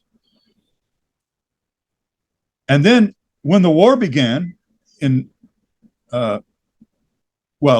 the war against the West began in the spring of 1940, Sepp Dietrich had become an SS general and commanded SS combat units against the Netherlands and France. So this was a trusted confidant that Hitler was speaking to in that decrypted message. So it wasn't just some promise that Hitler made to a diplomat. This was his innermost thoughts spoken to a confidant, one of the what they called the early fighters from the early days of the Nazi movement. So for this reason, Roosevelt and Churchill could believe what was in that telegram. I mean, they knew Hitler was serious. He was revealing his innermost intentions. So Roosevelt had no reason not to believe what was in that decrypted message, that if we got into an armed conflict with Japan for any reason, Hitler would make war on America, and then that would solve his problem. So what happened during November is that on the surface, the United States was pursuing détente with Japan. And by that, I mean this diplomatic arrangement called the modus vivendi. Modus vivendi is a Latin phrase that means a way of living together. So what the Japanese were pursuing in Washington and what the United States was pursuing with them was a modus vivendi, which would be a temporary calming down period and a way to postpone what seemed like an inevitable war with Japan, to postpone it for at least 3 months. So both the Japanese ambassadors in Washington and Secretary of State Cordell Hull, at Roosevelt's urging, were pursuing a modus vivendi. And what the Americans did not know was that the oil embargo had had a dramatic effect in Japan. The oil embargo imposed by the funds freeze on July 26, 1941, by August, we know now that internally the Japanese army had decided we cannot invade the Soviet Union this year. It's not possible without a source of oil. So we're going to have to go south, expand to the south, and get the oil from the Dutch East Indies by conquering that Dutch colony. And so that decision had been made in August. And on September the 6th, unknown to the Americans, on September the 6th, at an imperial conference blessed by the Emperor of Japan with the entire liaison council present, which is the heads of the military, the imperial conference had decided we are going to prepare for war with Great Britain, the Netherlands, and the United States. And at the same time, we'll pursue diplomacy. And if the diplomacy is not successful by early October, then we'll go to war with America and Great Britain and the Netherlands. They made that decision on September the 6th, and we didn't know it. So in November, Roosevelt and Cordell Hull, Secretary of State, and the Japanese diplomats, they knew nothing about Pearl Harbor, by the way. They knew war was a high likelihood. They knew nothing about the Pearl Harbor attack. So they were proceeding toward this modus vivendi, this temporary easing of tensions to try to restore a flow of some of the oil, and maybe the Japanese troops would withdraw from southern French Indochina, withdraw back into northern French Indochina as a sign of good faith, blah, blah, blah. So by the 25th of November, the U.S. cabinet, Roosevelt's unofficial war council, this is his Secretary of the Navy, Secretary of the Army, the head of the Army, George Marshall, the head of the Navy, Admiral Stark, and his Secretary of State, they had all approved this modus vivendi, this attempt to postpone a war for at least 3 months. by making nice with Japan for a while. And by November 25th, this had been approved by us. And in fact, at the same time this was happening, Roosevelt made a very revealing statement in a cabinet meeting, which was recorded in the diary of Secretary of War Henry Stimson. So it's very important that I read this to you. The mainstream historians don't like this quote, and they either ignore it or try to poo-poo it as if it didn't mean very much. Well, it means a lot because it reveals Roosevelt's inner intentions, okay? So remember what the McCollum Memorandum had said when he wanted Roosevelt to shift, excuse me, from deterrence to provocation, was that if we can get Japan to commit an overt act, so much the better, because then we can knock them out. So at this cabinet meeting on November 25th, right before Roosevelt and everybody else thought the modus vivendi was going to be implemented, Stimson recorded this in his diary that the president said, quote, this is FDR now on November 25th. The real problem is, how do we maneuver them, the Japanese, how do we maneuver them into firing the first shot without allowing too much danger to ourselves, unquote.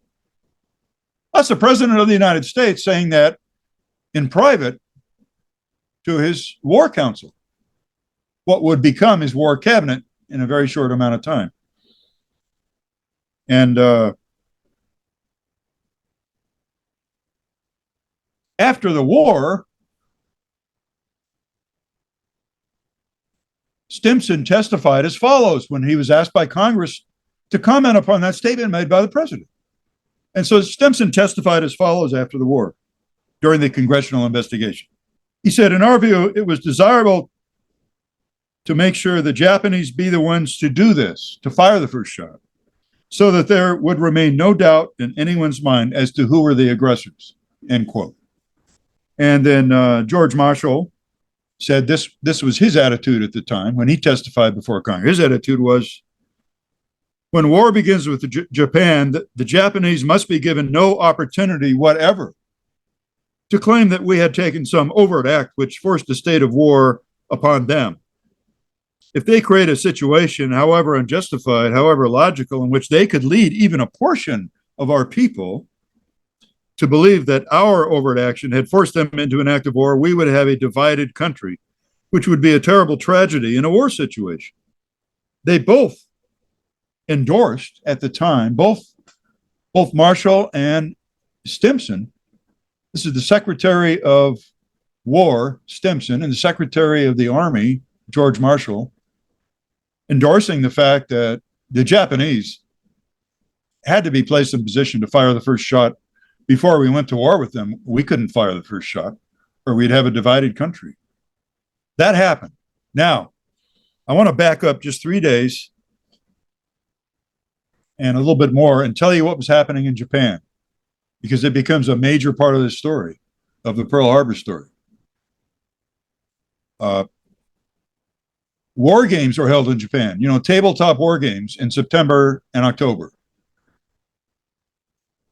Wargaming their entire war plans to expand to the south and to the southeast, which meant taking over Thailand, taking over British Malaya, taking over the British colony of Singapore at the tip of Malaya, eventually invading the Dutch East Indies, and eventually invading the Philippines. And the tabletop games also included Yamamoto's pet project, which was attacking the U.S. fleet at Pearl Harbor on the first day of the war. The interesting thing about Yamamoto, Admiral Yamamoto, was the head of the Japanese combined fleet. He was not the head of the entire Navy. The head of the entire Navy was the head of the Japanese Imperial Naval Staff. That was Admiral Nagano. So Nagano was the head of the Japanese Navy Imperial Staff, but the head of the fleet, the one who would actually control the fleet during the war, was Yamamoto. And Yamamoto had recommended actually attacking Pearl Harbor back in January of 1941. He said, if war becomes inevitable, only if it becomes inevitable, we should do this on the first day of the war to destroy American morale and destroy their will to fight, because he knew that Japan could not win a long war with the United States. They didn't have the industrial capacity to build enough airplanes, to build ships fast enough, and they wouldn't have enough oil. So he knew that the only way they could win a war with the United States was if they had a short war, a short victorious war lasting 6 months or a year. And the only way to win a short war, he thought, was to destroy the U.S. Pacific Fleet on the first day of the war. The Japanese imperial staff, the Navy staff, never wanted to do that. They thought it was too dangerous. And they could see, losing, oh my God, we're going to lose most of our aircraft carriers. It's too dangerous a risk. So they never supported it. Well, Yamamoto, because of the force of his personality, he was a brilliant man, finally forced them into agreeing to do this in October. But even then, they didn't want to commit all 6 of their big aircraft carriers. They only wanted to use 3 of them, 4 at the most, but generally only 3 of them. So Yamamoto was so upset about these war games, where the staff revealed its lukewarm support, that he threatened to resign in the month of October. He threatened to resign as the head of the combined fleet, along with his entire staff. This is at a time when he knew his country was headed for war with the United States. They were headed for war, and he knew it. And he threatened to resign if he didn't get his way, if they didn't approve the attack as he envisaged it with all 6 large aircraft carriers. So he carried out his threat to resign in October, at which point the Japanese imperial staff caved in and said, okay, you got it. He was too good a leader and too forceful a personality to have him resigning right before the war. So he got his way. So on November 7th, Yamamoto issued orders for all the ships in the Pearl Harbor Task Force to assemble way up north in a remote place called Hitokapu Bay, which is in the Kurile Islands, north of the main island of Honshu in Japan. So if you look at a map, you'll see the main island is Honshu, and then there's an island above that called Hokkaido, and then way above that is a string of islands called the Kurile Islands. So Hitokapu Bay was way up north. The Pearl Harbor Task Force of 30 ships were told to assemble there on November 22nd, by no later than November 22nd. That's all the message said. But this was sent out in the Japanese Navy's JN-25 code. All the other ships in the Japanese Navy, we knew from radio traffic, were assembling down south. We're assembling in Southeast Asia, in what we now call Vietnam. We're assembling in southern China. And they were ready to move south. We knew that. So on November 22nd, Yamamoto made a serious blunder from the standpoint of operational security.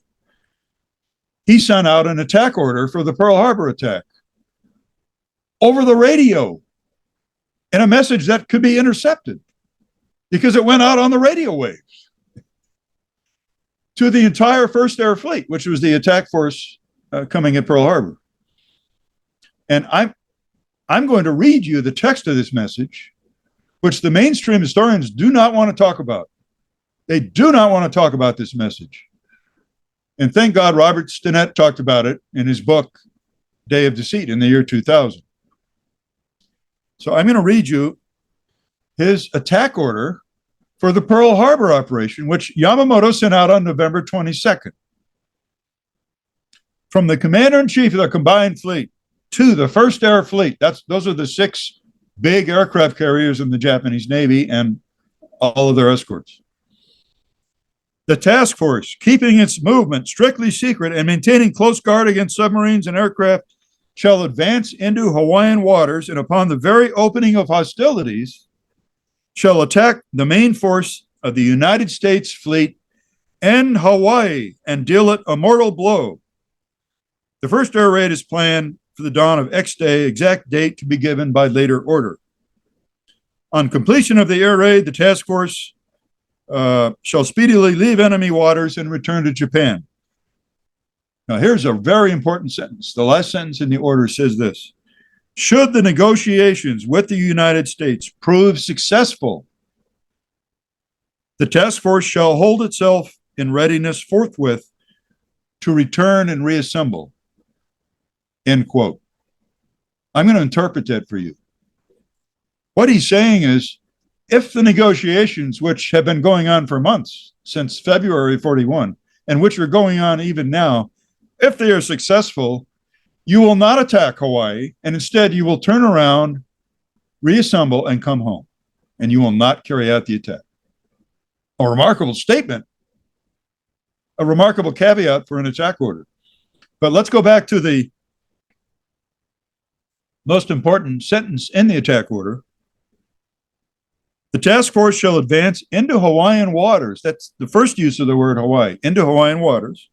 And upon the very opening of hostilities shall attack the main force of the United States fleet in Hawaii and deal it a mortal blow. Okay. Now,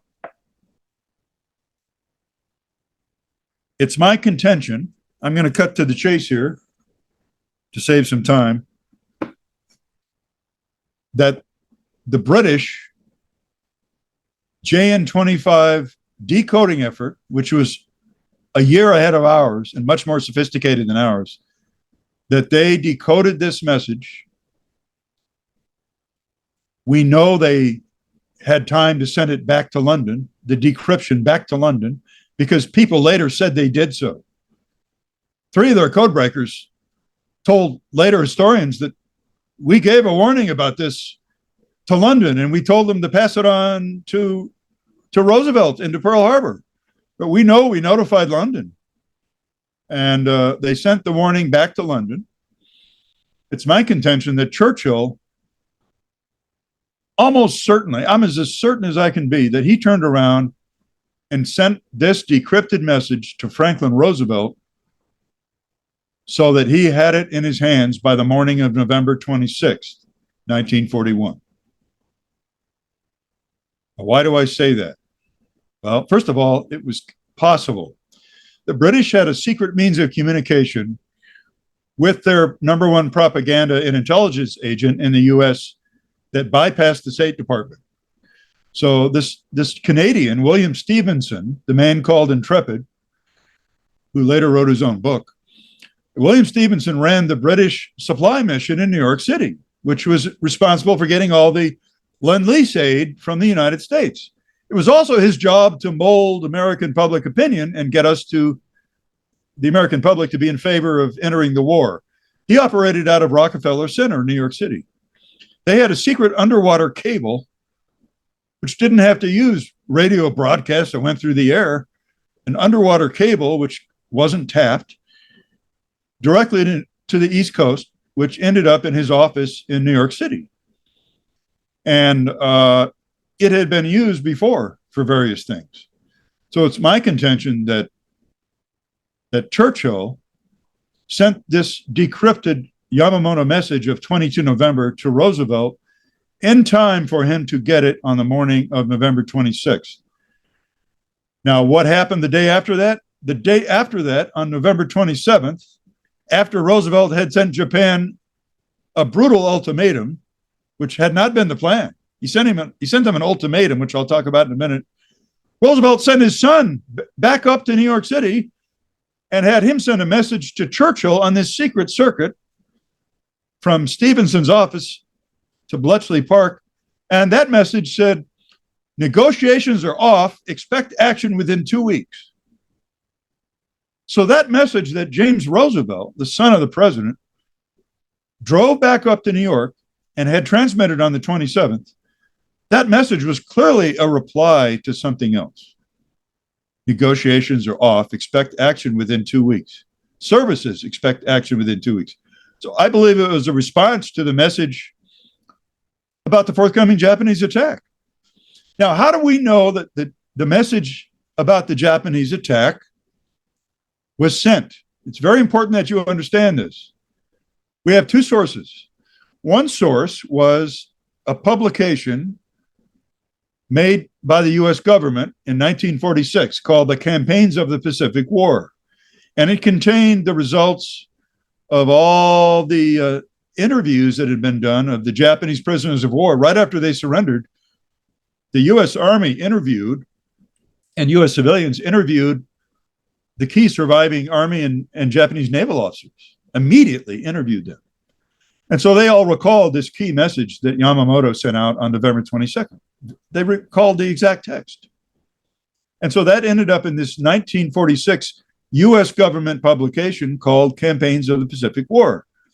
And that's what Robert Stinnett published in his book, Day of Deceit. He didn't understand that it was not an intercepted message. It was not one that we intercepted with our own code breaking. It was one, though, that was published by the U.S. government. Also, this message was discussed in the congressional hearing. So the congressional hearings into the Pearl Harbor attack went on for many, many months, and they published a huge report of many, many volumes. And this was in that report as well. And in fact, in that report, the congressional report corrected the date that it was transmitted. So the Army originally thought that message went out on November 25th. And the congressional report corrected that and said, no, this message was actually transmitted on November 22nd. And that's important to me because it would have given the British the necessary time to decode the message, because JN-25 descriptions took some time. They took hours, not minutes.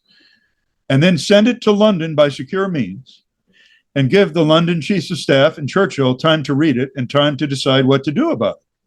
So this gave 3 days for Churchill and his cabinet and his military leaders, and Churchill especially, to decide what to do. And so why have I inferred that Roosevelt received a decryption of this message on the morning of November 26th? Because on November 26th, he made the biggest U-turn in American history, the biggest U-turn in American foreign policy in American history. On the morning of November 26th, Roosevelt called his Secretary of State, Cordell Hull, over to the White House from across the street in the Executive Office building. He called him over and he said, "We're not going to send the modus vivendi anymore. I want you to send this." And Roosevelt handed Cordell Hull an ultimatum to Japan, a very stern ultimatum, which they clearly, couldn't swallow and couldn't accept. And this had been written 8 days before by someone on the staff of Henry Morgenthau. Henry Morgenthau was a hawk, a war hawk. He was the Secretary of the Treasury. He had already wanted Roosevelt to declare war on Germany the previous spring. So had Stimson, and so had Secretary Knox and a lot of other people.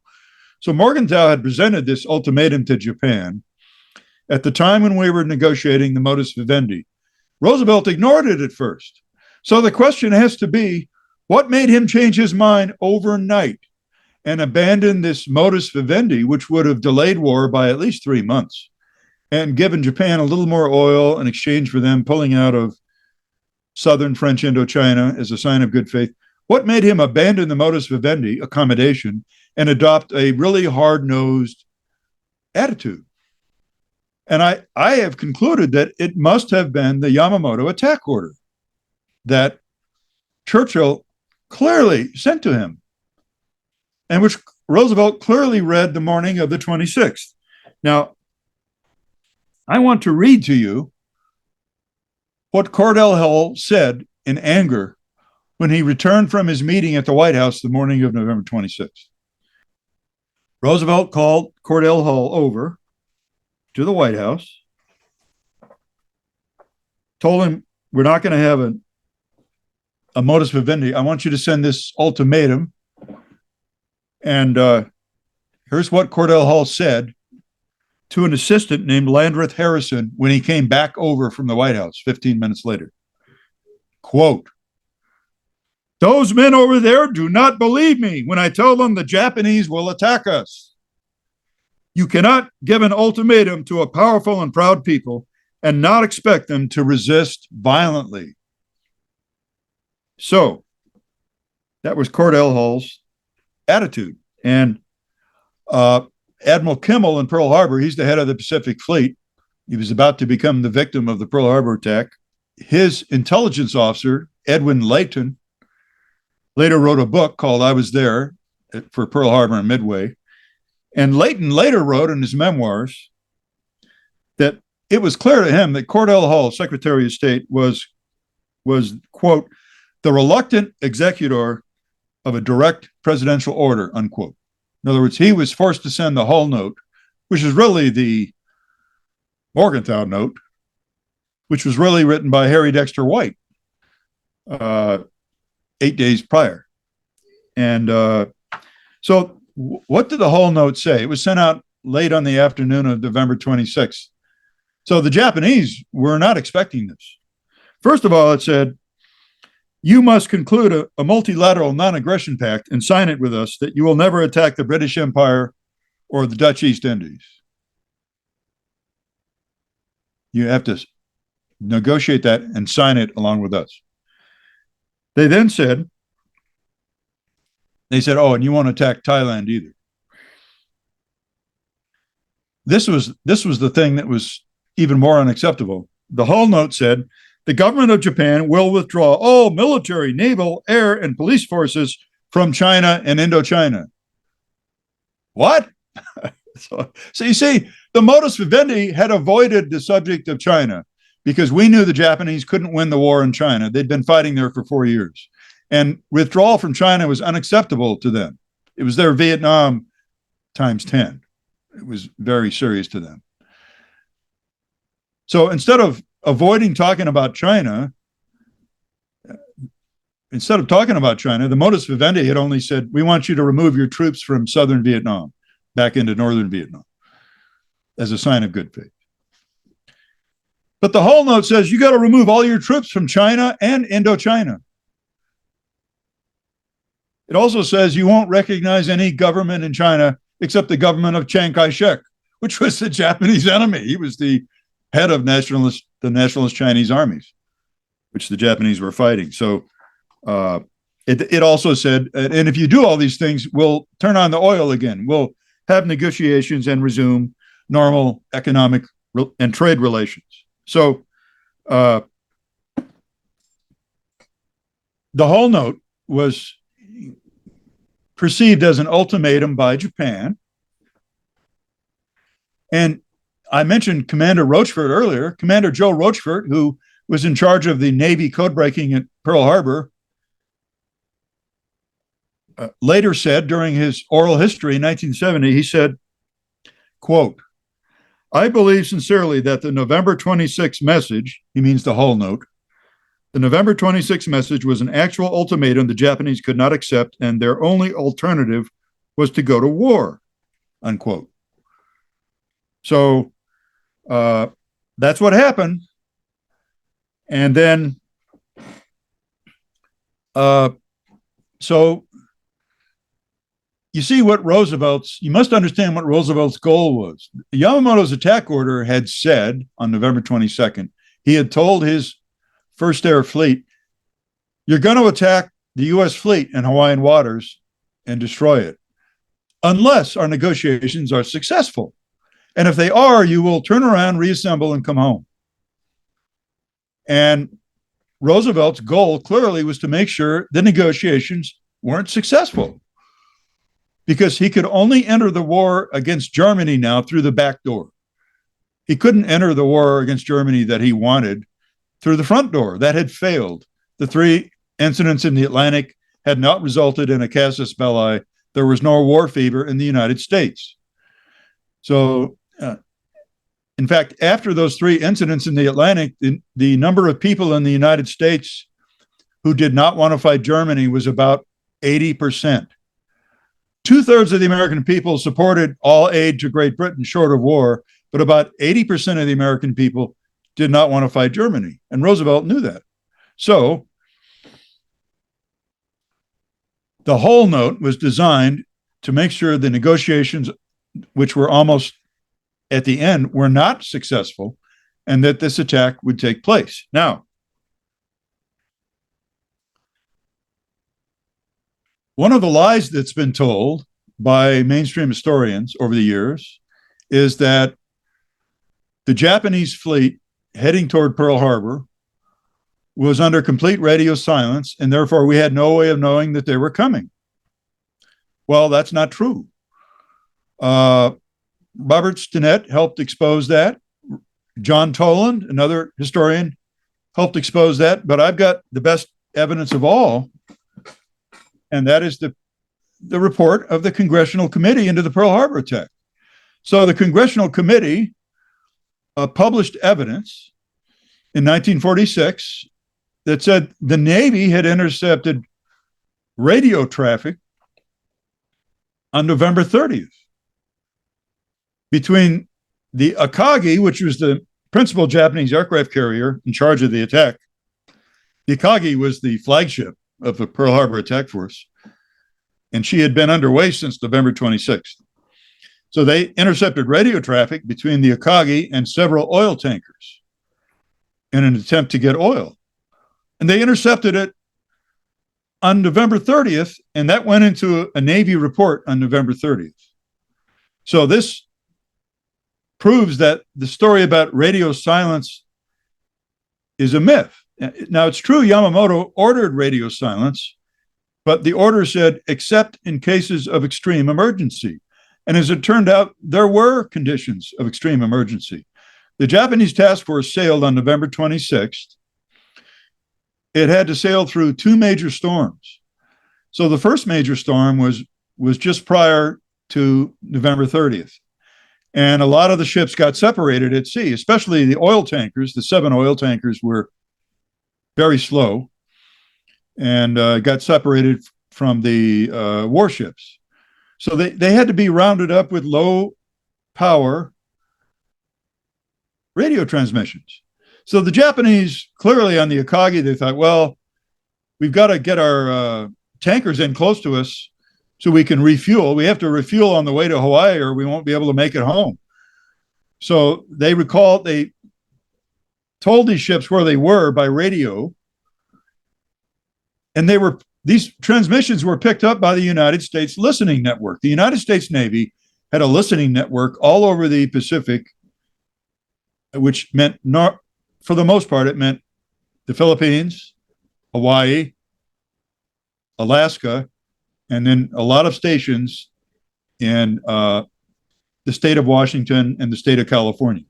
So this West Coast listening network, which could intercept messages and do radio direction finding on what direction they were coming from, picked up these signals between Akagi and the oil tankers. And so the result of this, and by the way, an ocean liner, the SS Lurline, a Matson Company liner, picked up a lot of these radio transmissions as well when it was traveling from the west coast of the U.S. to Hawaii shortly before the Pearl Harbor. They picked up the radio transmissions only. So why is this important? The reason it's important to understand that there was not complete radio silence is because we have two key diary entries which record the foreknowledge of the coming Pearl Harbor attack by the Office of Naval Intelligence.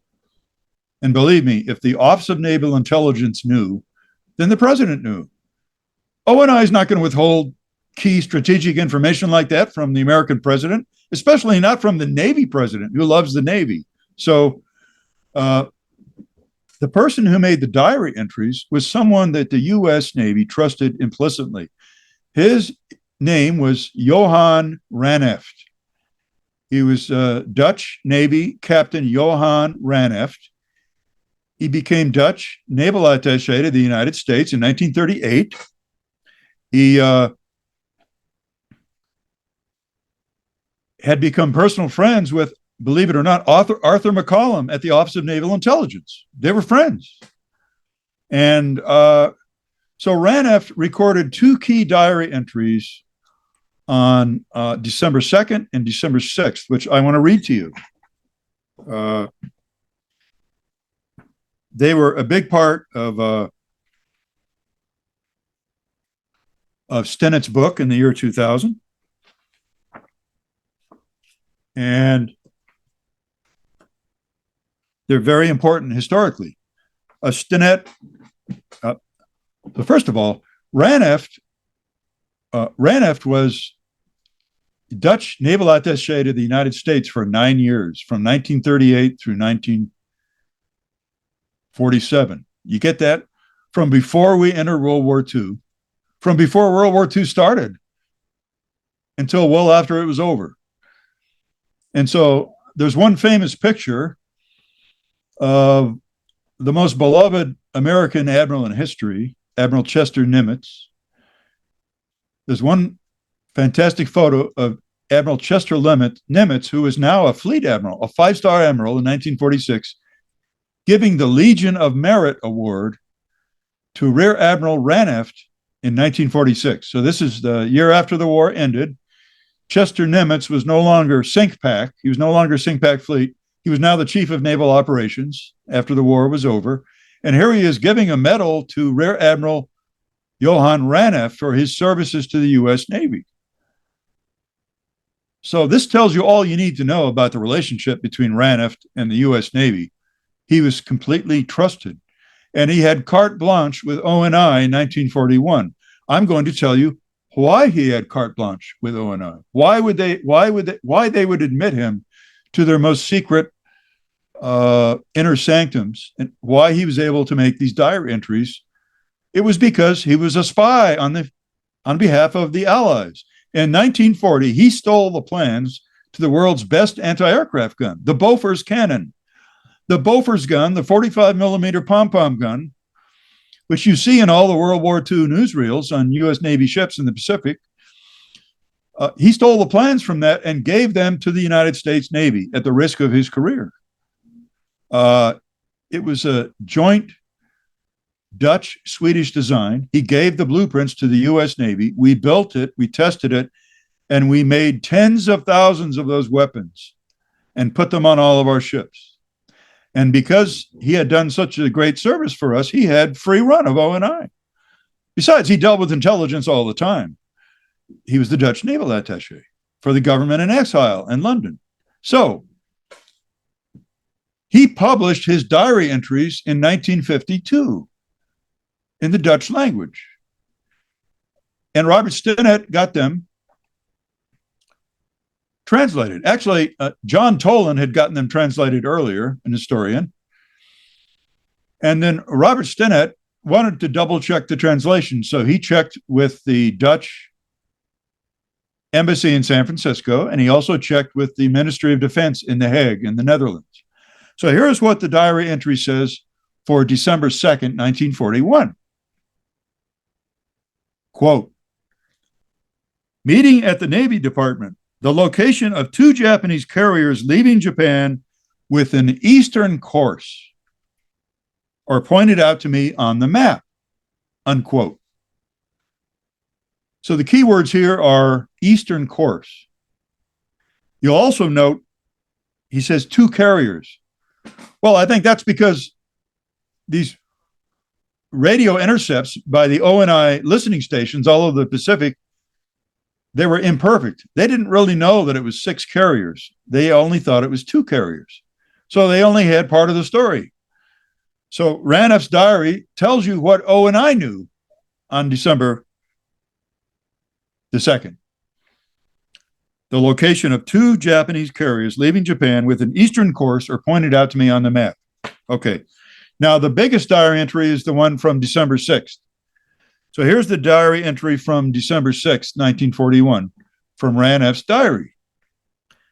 At 1400, that's 2 o'clock p.m., at 1400 to the Navy Department, the department is closed, except the division ONI, where a night watch is kept. Everyone present at ONI confer with the director, Admiral Wilkinson. Captain McCollum, he's been promoted by this time, so Arthur McCollum's no longer a commander, he's now a captain. Captain McCollum, Lieutenant Commander Kramer. Kramer was a Navy translator and one of the couriers for the magic diplomatic messages every day. So he says, everyone present at ONI confer. Director Admiral Wilkinson, Captain McCollum, Lieutenant Commander Kramer.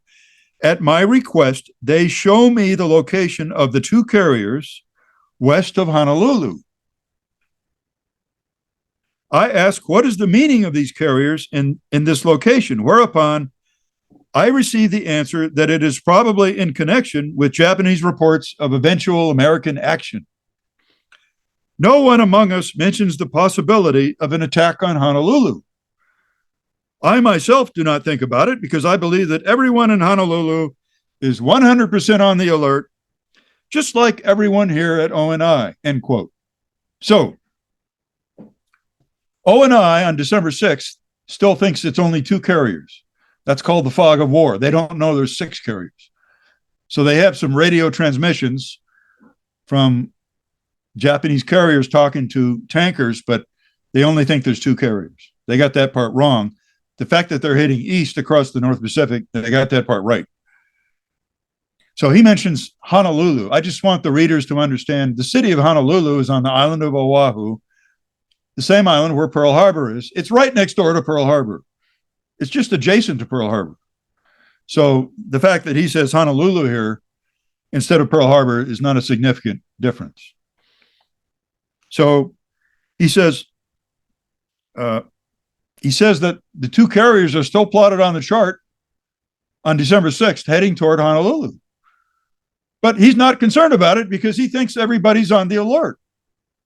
So I'm just telling you that the ONI knew that Japanese carriers were traveling east across the North Pacific to attack Hawaii. And if the ONI knew, that means Roosevelt knew, period. So you can infer, as I have, that Roosevelt probably received the Yamamoto attack order from the British on November 26th. Otherwise, he would not have implemented the biggest U-turn in American diplomatic history and gone from minor appeasement of the Japanese to a hard-nosed ultimatum. But this is the actual proof. These diary entries are the proof.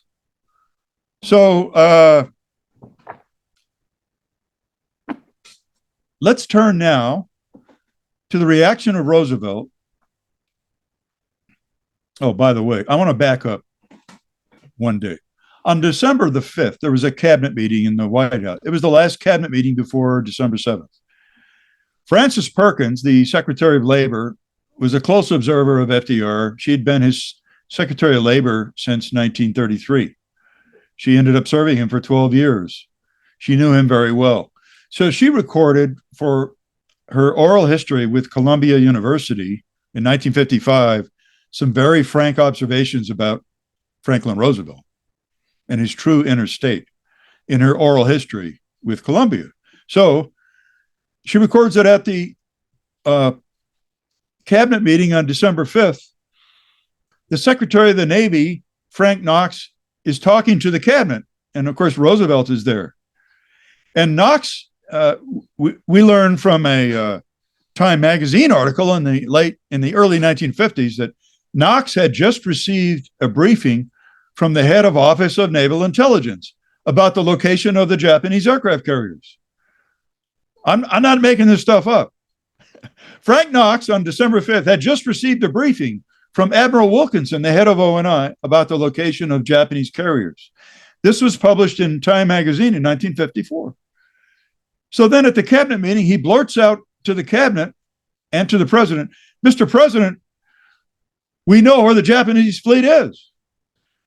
And Roosevelt says, "Oh, yeah, right, Frank.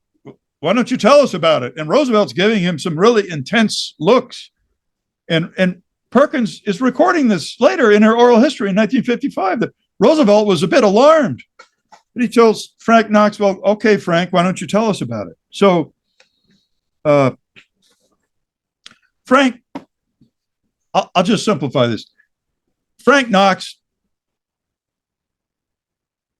proceeds to begin to talk about the location of the Japanese fleet, most of which was traveling south, but part of which was traveling east toward Pearl Harbor.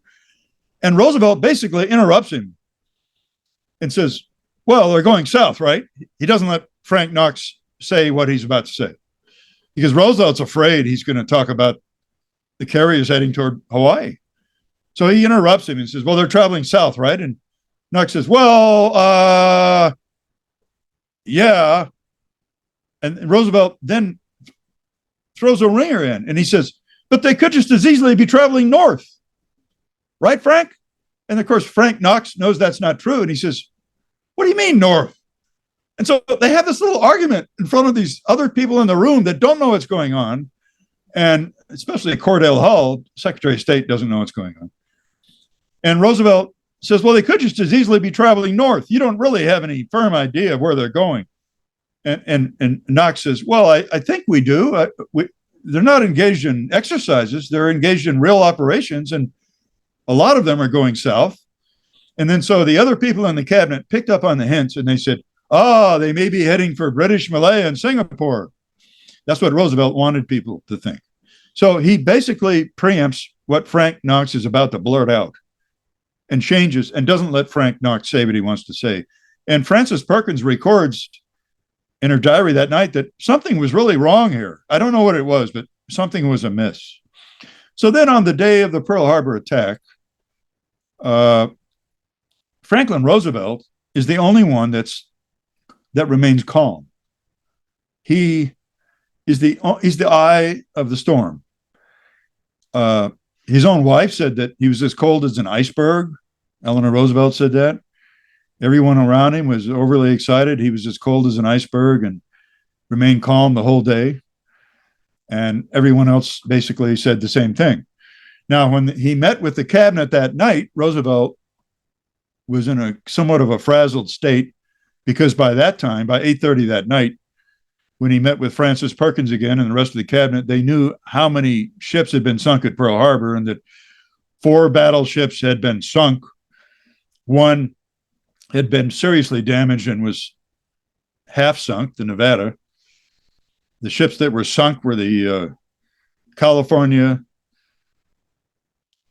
the Oklahoma, the West Virginia, and the Arizona. But the other battleship that was seriously damaged was the Nevada, which had to be beached to keep it from sinking, and 3 other battleships lightly damaged.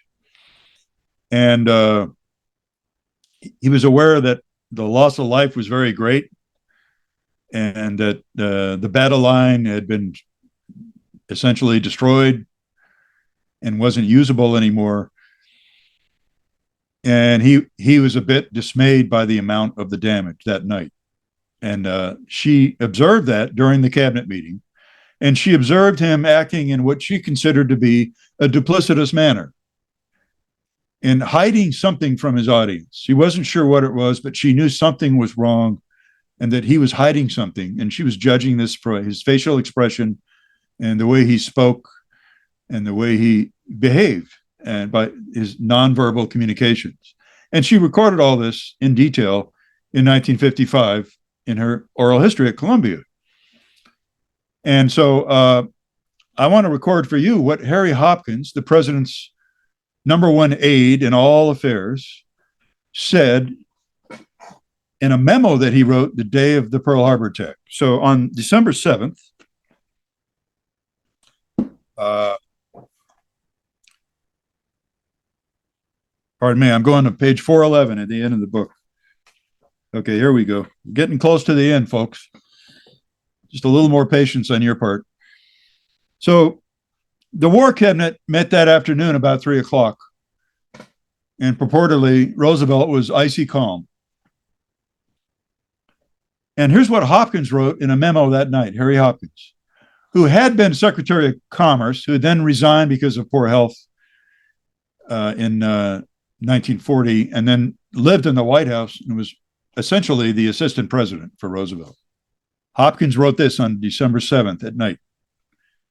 The conference met in not too tense an atmosphere because I think that all of us believe that in the last analysis, the enemy was Hitler and that he could never be defeated without force of arms, that sooner or later we were bound to be in the war, and that Japan had given us an opportunity, end quote. So this was the attitude of Harry Hopkins the day of the Pearl Harbor attack, and that was clearly the attitude of Frank Roosevelt. Now,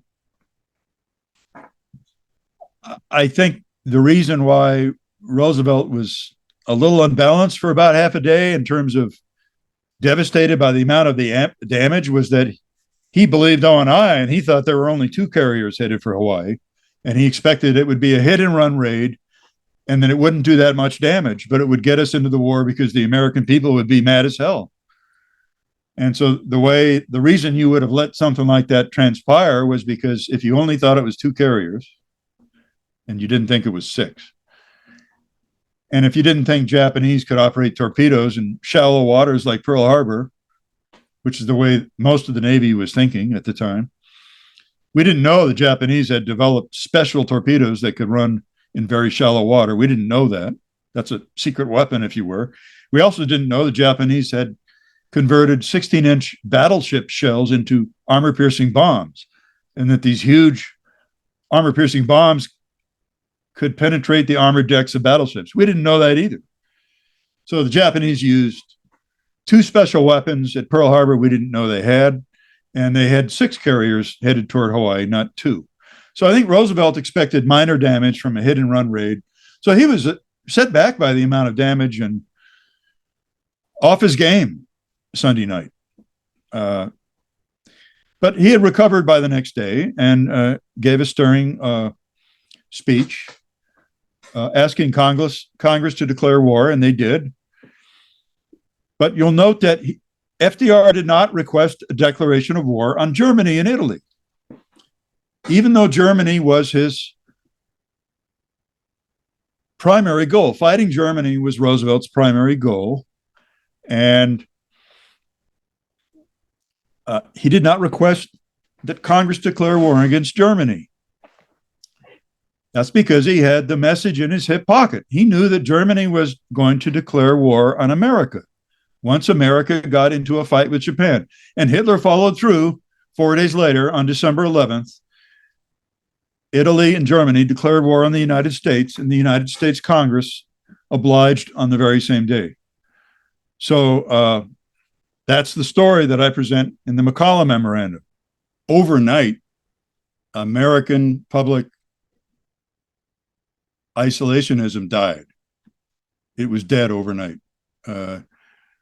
During the vote for the declaration of war against Japan, there was only one dissenting vote in the House. There were no dissenting votes in the Senate. And 4 days later, on December 11th, when Hitler did exactly what he promised he would do to Sepp Dietrich, when Hitler declared war, along with Mussolini on December 11th, there were no dissenting votes in either the House or the Senate. So isolationism died overnight, and it was because of military actions that took place in the field. There was a casus belli. The casus belli was Pearl Harbor. Now, there's an obvious moral dimension to the matter. It's like the elephant in the room that you can't escape. So I'd just like to talk, if you don't mind, for just a few minutes about that and give my 2 cents worth on the moral dimension. And then I know Dr. Corsi is going to want to weigh in on this also. So I'm going to go back now that I've finished talking about the main points in the book. And I'm going to read part of the dedication. And then I'm going to explain what I meant. And then I'm going to explain how each reader needs to approach this story. In other words, make his own determinations. So here's what I wrote in the dedication. To the memory of Franklin Delano Roosevelt, savior of his country from 1933 to 1936, defender of Western civilization from 1940 to 1945, and champion of freedom. And then I went on and I said the following. He employed all of his political skills, persuasion, dissembling, duplicity, and iron resolve to pull the world out of the dark abyss. His sober appreciation of the overwhelming danger to civilization posed by Nazi Germany and to a lesser extent by Imperial Japan earned him a deserved place in history, above that of all U.S. presidents. He was a Machiavellian master of realpolitik, employed in the pursuit of altruistic core values. I'm going to repeat the last sentence because it'll challenge many of you and explain what I meant by that. I said he was a Machiavellian master of realpolitik, employed in the pursuit of altruistic core values. So from the standpoint of Roosevelt, the altruistic core value that I'm referring to here is his desire, not just his desire, he saw a need for the United States to fight Nazi Germany on the battlefield and ensure their defeat, and along with them, Imperial Japan. He felt it was an absolute necessity, and he felt actually democracy was failing in that he had done all he could throughout 1940 and 41 in press conferences and in speeches to persuade the American people that we needed to do all we could to support the Allies in the war against Nazi Germany and fascism. But all he had done was to persuade the American people to provide material aid. The American people in late November and early December of 1941, 80% of them did not want to fight Nazi Germany. So he knew that he had only carried us so far with rhetoric, and he couldn't carry us any farther with rhetoric, that he couldn't do that. It was going to take events on the world stage to carry the American people one step farther where they were willing to fight the bandit nations on the battlefield. So he felt that getting the American people to a place where they could do that as a united people, that was the altruistic aim that he was supporting with his Machiavellian manipulations. So my attitude in writing the book was not necessarily to make every reader agree that they loved Franklin Roosevelt or that they agreed with what he did, with the way he did it, with his means. I wanted the readers to understand what was going on in his mind, what his thought process was, and what his goals were, and what his inner thoughts were. And I wanted you to have a realistic understanding of what was really motivating him and what he was really trying to accomplish, as opposed to what he said in public, which was often quite a bit different. So the moral aspect on whether you remain an FDR lover, as I do, in spite of the means he employed, or whether you can never forgive FDR for getting us into the war the way that he did, that moral aspect is a determination that each reader has to make for himself. And it's a difficult problem, because if the United States had not entered World War II in time to make a difference on the battlefield, and if the Axis had won the war, we'd be living in a very different world today. You know, all you have to do is watch that Amazon Prime miniseries, The Man in the High Castle, to see what a different world it would have been if we had not entered the war and the Allies had not won the war. So that's kind of my perspective on it. But the moralistic angle here that each reader has to consider is the means that were employed. And Roosevelt was simply, I made sure the reader understood, Roosevelt was sure that he couldn't do anything more with speeches. He had made all the speeches he could make. He had done all the persuading he could do. And he couldn't persuade, in his own mind, he could not persuade the American people with any number of speeches to want to enter the war as a belligerent and fight the Axis. He couldn't do that. They weren't there. So if you perceive, as I did, that democracy was actually failing because the public had the wrong attitude about World War II. They wanted to sit it out, most people, and that they needed to be led into the right direction, come hell or high water, and made to do the right thing. Then you can say, as I did, that I think Roosevelt ended up doing the right thing. Did he have difficult moral choices to make? Yeah, you better believe it. And so are there some people who will never forgive him? Yes. But I think we'd be in a much worse world today if the United States had not entered World War II when we did and as a united country. Because we saw what happens with Vietnam when you enter a war and you're not a united country. And you're told lies about that war all throughout the thing. And you're not only not united, but you're becoming more and more torn apart by the thing. You can see what a bad result can occur if you're fighting a war and you're not a united country. So it's my take on the story, and my main take is to make sure that you, the audience, understands the way Roosevelt was thinking and what his motivations were and how it really went down. And the reason I thought that was important is because so many mainstream books, and especially mainstream documentaries, have done such a terrible job with this story.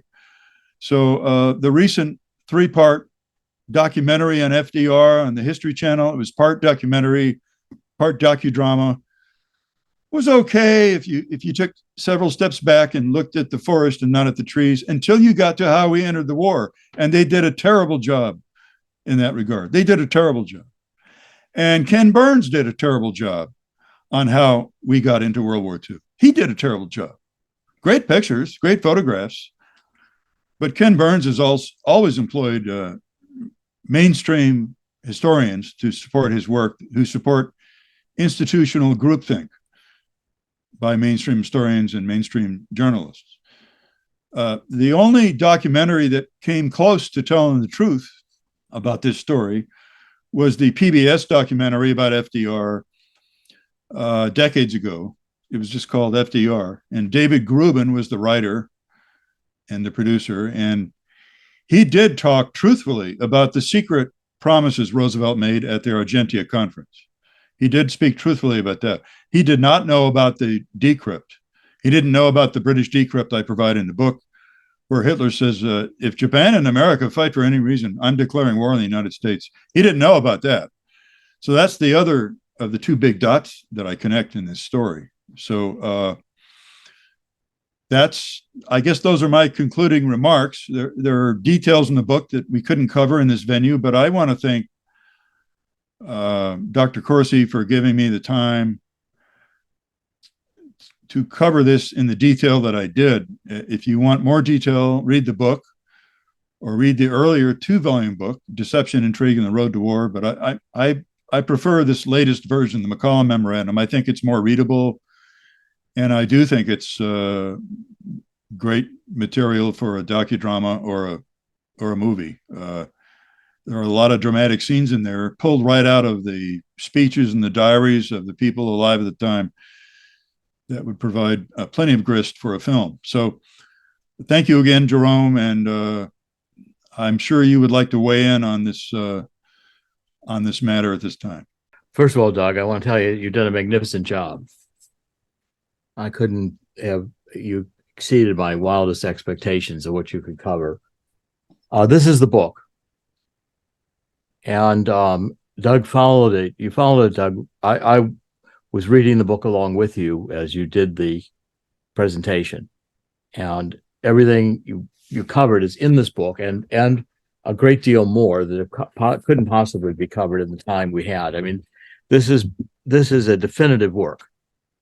Thank you. A very important subject.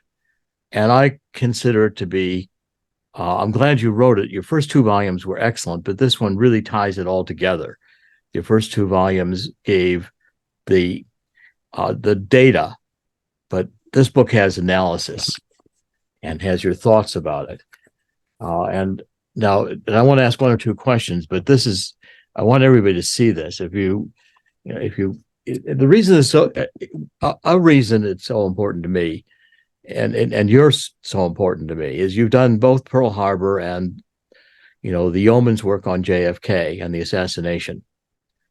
And the moral questions are, it's a very difficult moral question, because if we had allowed Nazi Germany to win in World War II, and all kinds of horrors would have occurred. I mean, they were slaughtering Jews. They were coming into Russia, slaughtering everybody. This was a insane totalitarian ideology that could not have been more destructive at the time. If Hitler had not attacked the Jews and had the German Jewish scientists work for him, he might have had an atomic bomb, and there's no doubt in my mind he'd have used it. That's So, but the question is that the problem is, if you begin to allow government to lie, in other words, say, okay, for a moral purpose, for a good purpose, government can lie. Well, one of the key aspects of your work on JFK was that the government did lie. And I mean, I wanted to point out to you a paragraph. This is your volume 5 of this book, which is extremely important. And, on page, let's see, which one was it? Page, I have to find it myself. It's hard to talk and find the page. You have a discussion here where Lyndon Johnson, after he was president, told his psychiatrist that he, in fact, was involved in giving the order to kill Jack Kennedy. And you document it well enough to say that, okay, there's some good reason to believe that he was involved.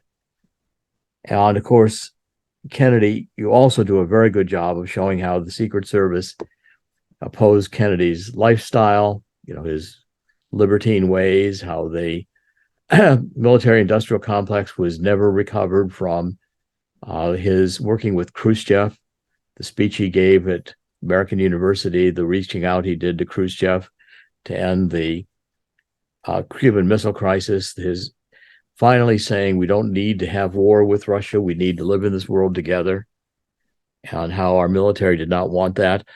And now you have the U.S. government lying, involved, complicit in the assassination. Your work demonstrates that. I'm doing more on that right now. But did FDR set the precedent again for government lying, thinking it has a higher purpose?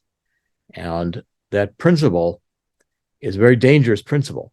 We see it today. I mean, you've got the FBI in political investigations, when obviously Joe Biden's corruption and other issues need to be examined.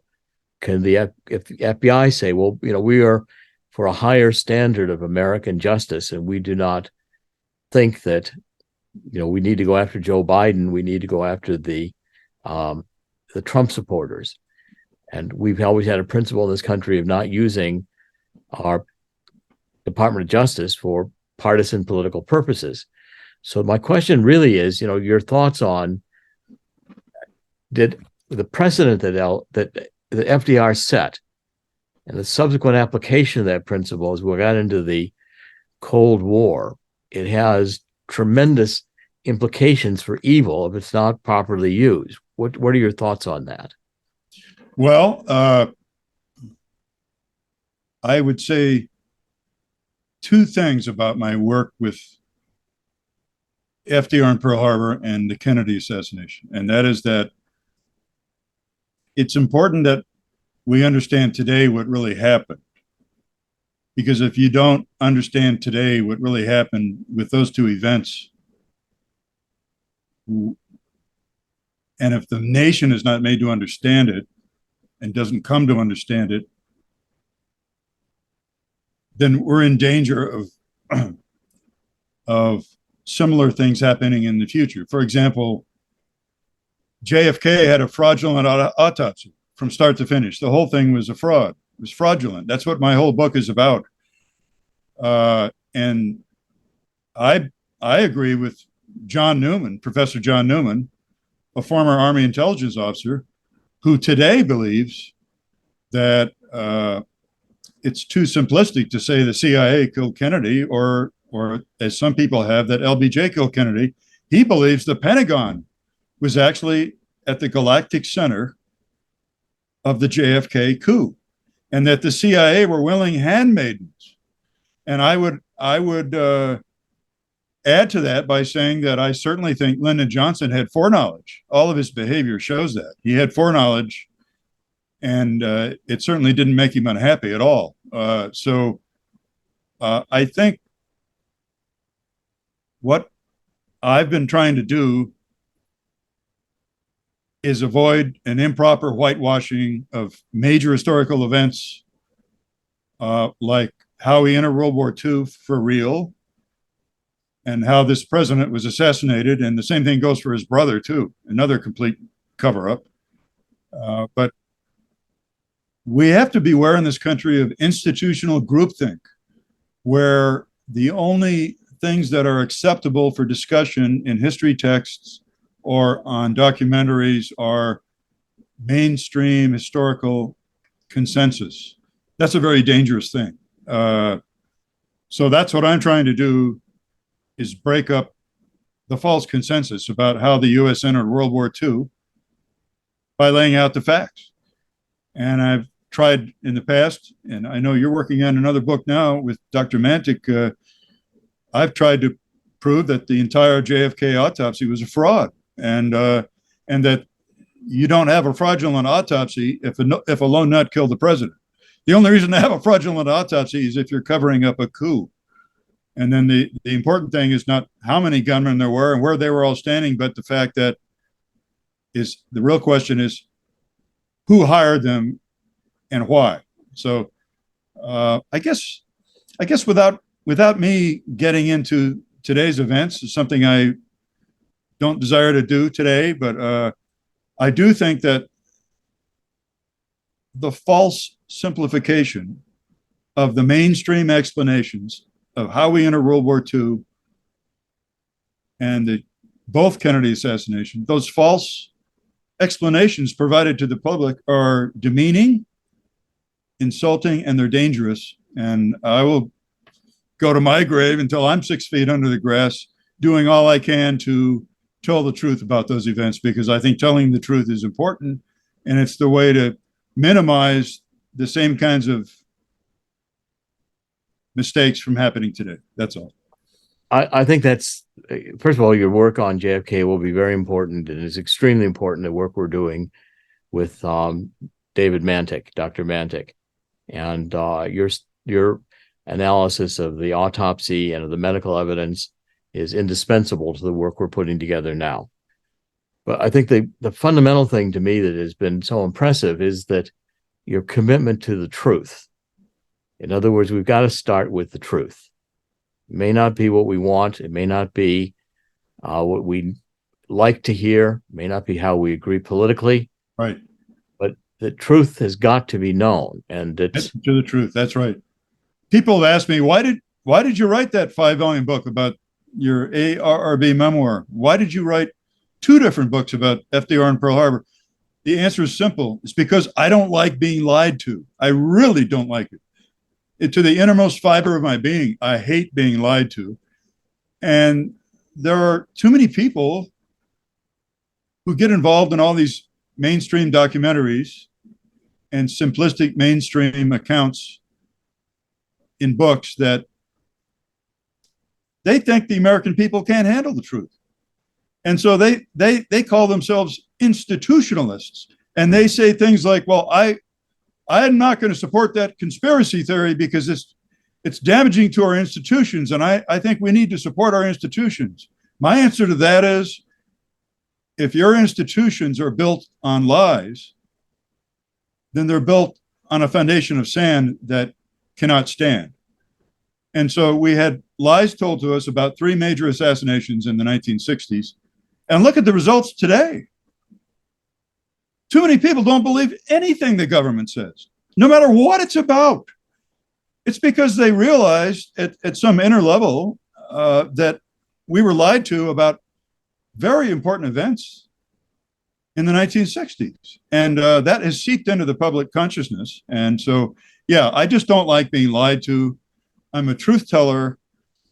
And I believe that in the long run, more good will come out of telling the truth than in continuing to tell people fairy tales that aren't true. Well, So I want to thank you again, Jerome. well, especially, I mean, the fact is, you could have look. You didn't do this for money. You No, didn't do this for fame. no. You didn't do it. You knew it was going to be difficult. You were dogged in sourcing everything you say. Everything is so well sourced. You've done enormous. In the ARRB, you sought people out. You interviewed them. You worked with Jeremy Gunn, the attorney. You prepped things. You were dogged in getting down to the facts. You looked at all the different angles of things to decide. And you do it here too with the Pearl Harbor.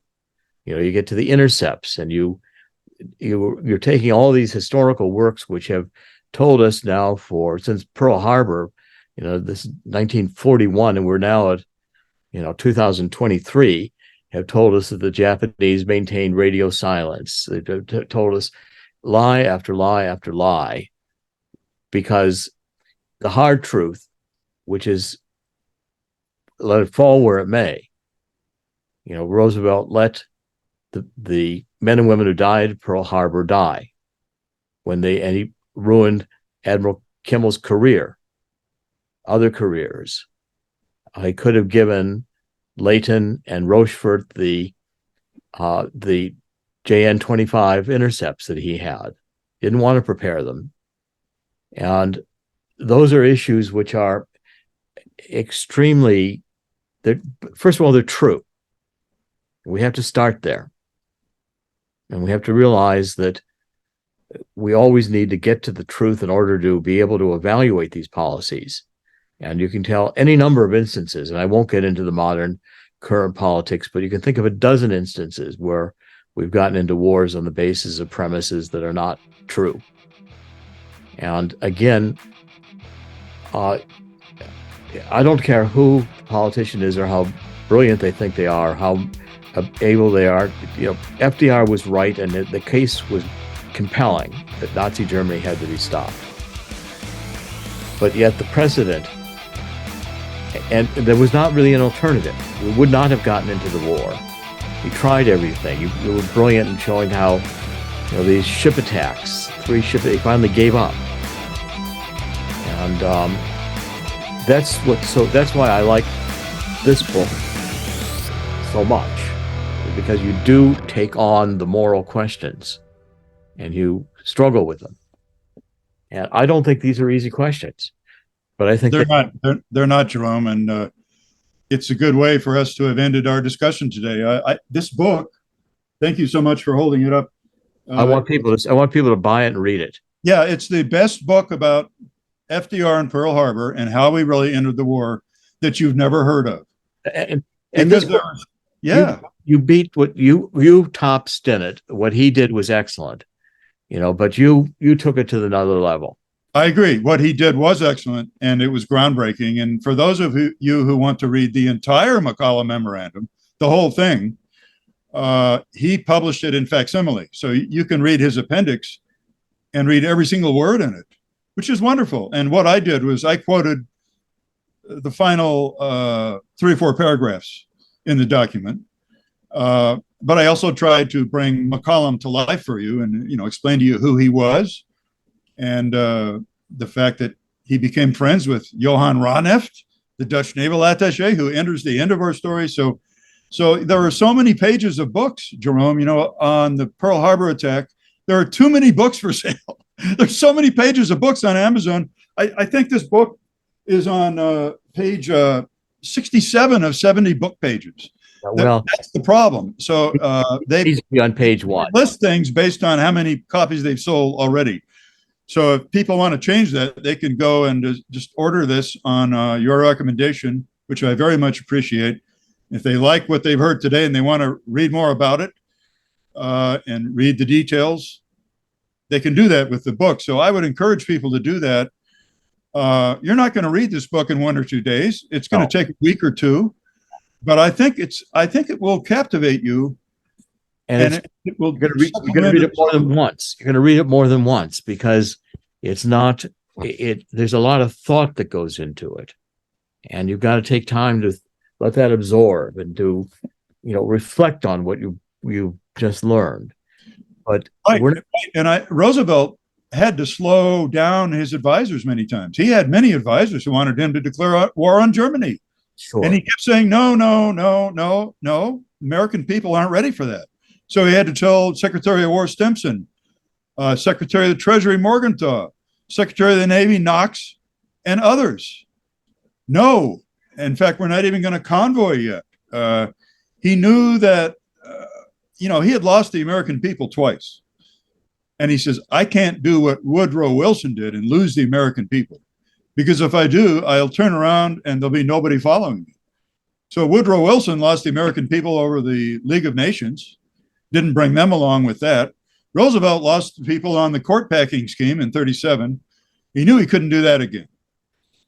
And a humorous aspect, he also lost them again when he tried to change the date of Thanksgiving in 1939. Tried to move it up a week to boost Christmas sales, and that backfired on him too. So he knew he couldn't get way out in front of American opinion. So he was always trying to mold it. And eventually he couldn't mold it anymore. He needed an act of violence to mold American opinion. And that's the moral dilemma. And that's for something for each reader to evaluate for himself or herself. But as you say, I'm glad you recognize that, we really didn't have a choice, but eventually to get into that war. And one of the things that Harold Ickes told Roosevelt was, if we don't get into this war soon, when we do, it'll be too late and we'll not have a friend anywhere if we sit it out too long. And that was what finally persuaded Roosevelt to do the oil embargo on Japan. Is I can't wait around anymore. Well, if Japan had attacked Hitler, had attacked Stalin, if they had attacked Stalin, Hitler had a much better chance of taking Moscow. That's Stalin. right. That's right. We couldn't. It wasn't just the bad weather, which there was. It wasn't just the fact that his supply lines were too long, which they were, but it was the fact that Stalin brought in 1.5 million more troops, which he didn't need in Siberia because the Japanese were forced not to attack in Siberia. Forced by Roosevelt, by the embargo. So, Stalin used them. He used those troops ruthlessly. He threw them into battle, and the resources that Hitler wasted in fighting Stalin was fundamental in our ability. I mean, what would a Normandy invasion been had Hitler and Stalin worked together, or had, if Japan had attacked Russia, and Russia had to fight a two-front war. Hitler defeats Russia. Well, now we have no way for Hitler to be in a two-front war. That's right. And Hitler would then eventually have invaded Great Britain.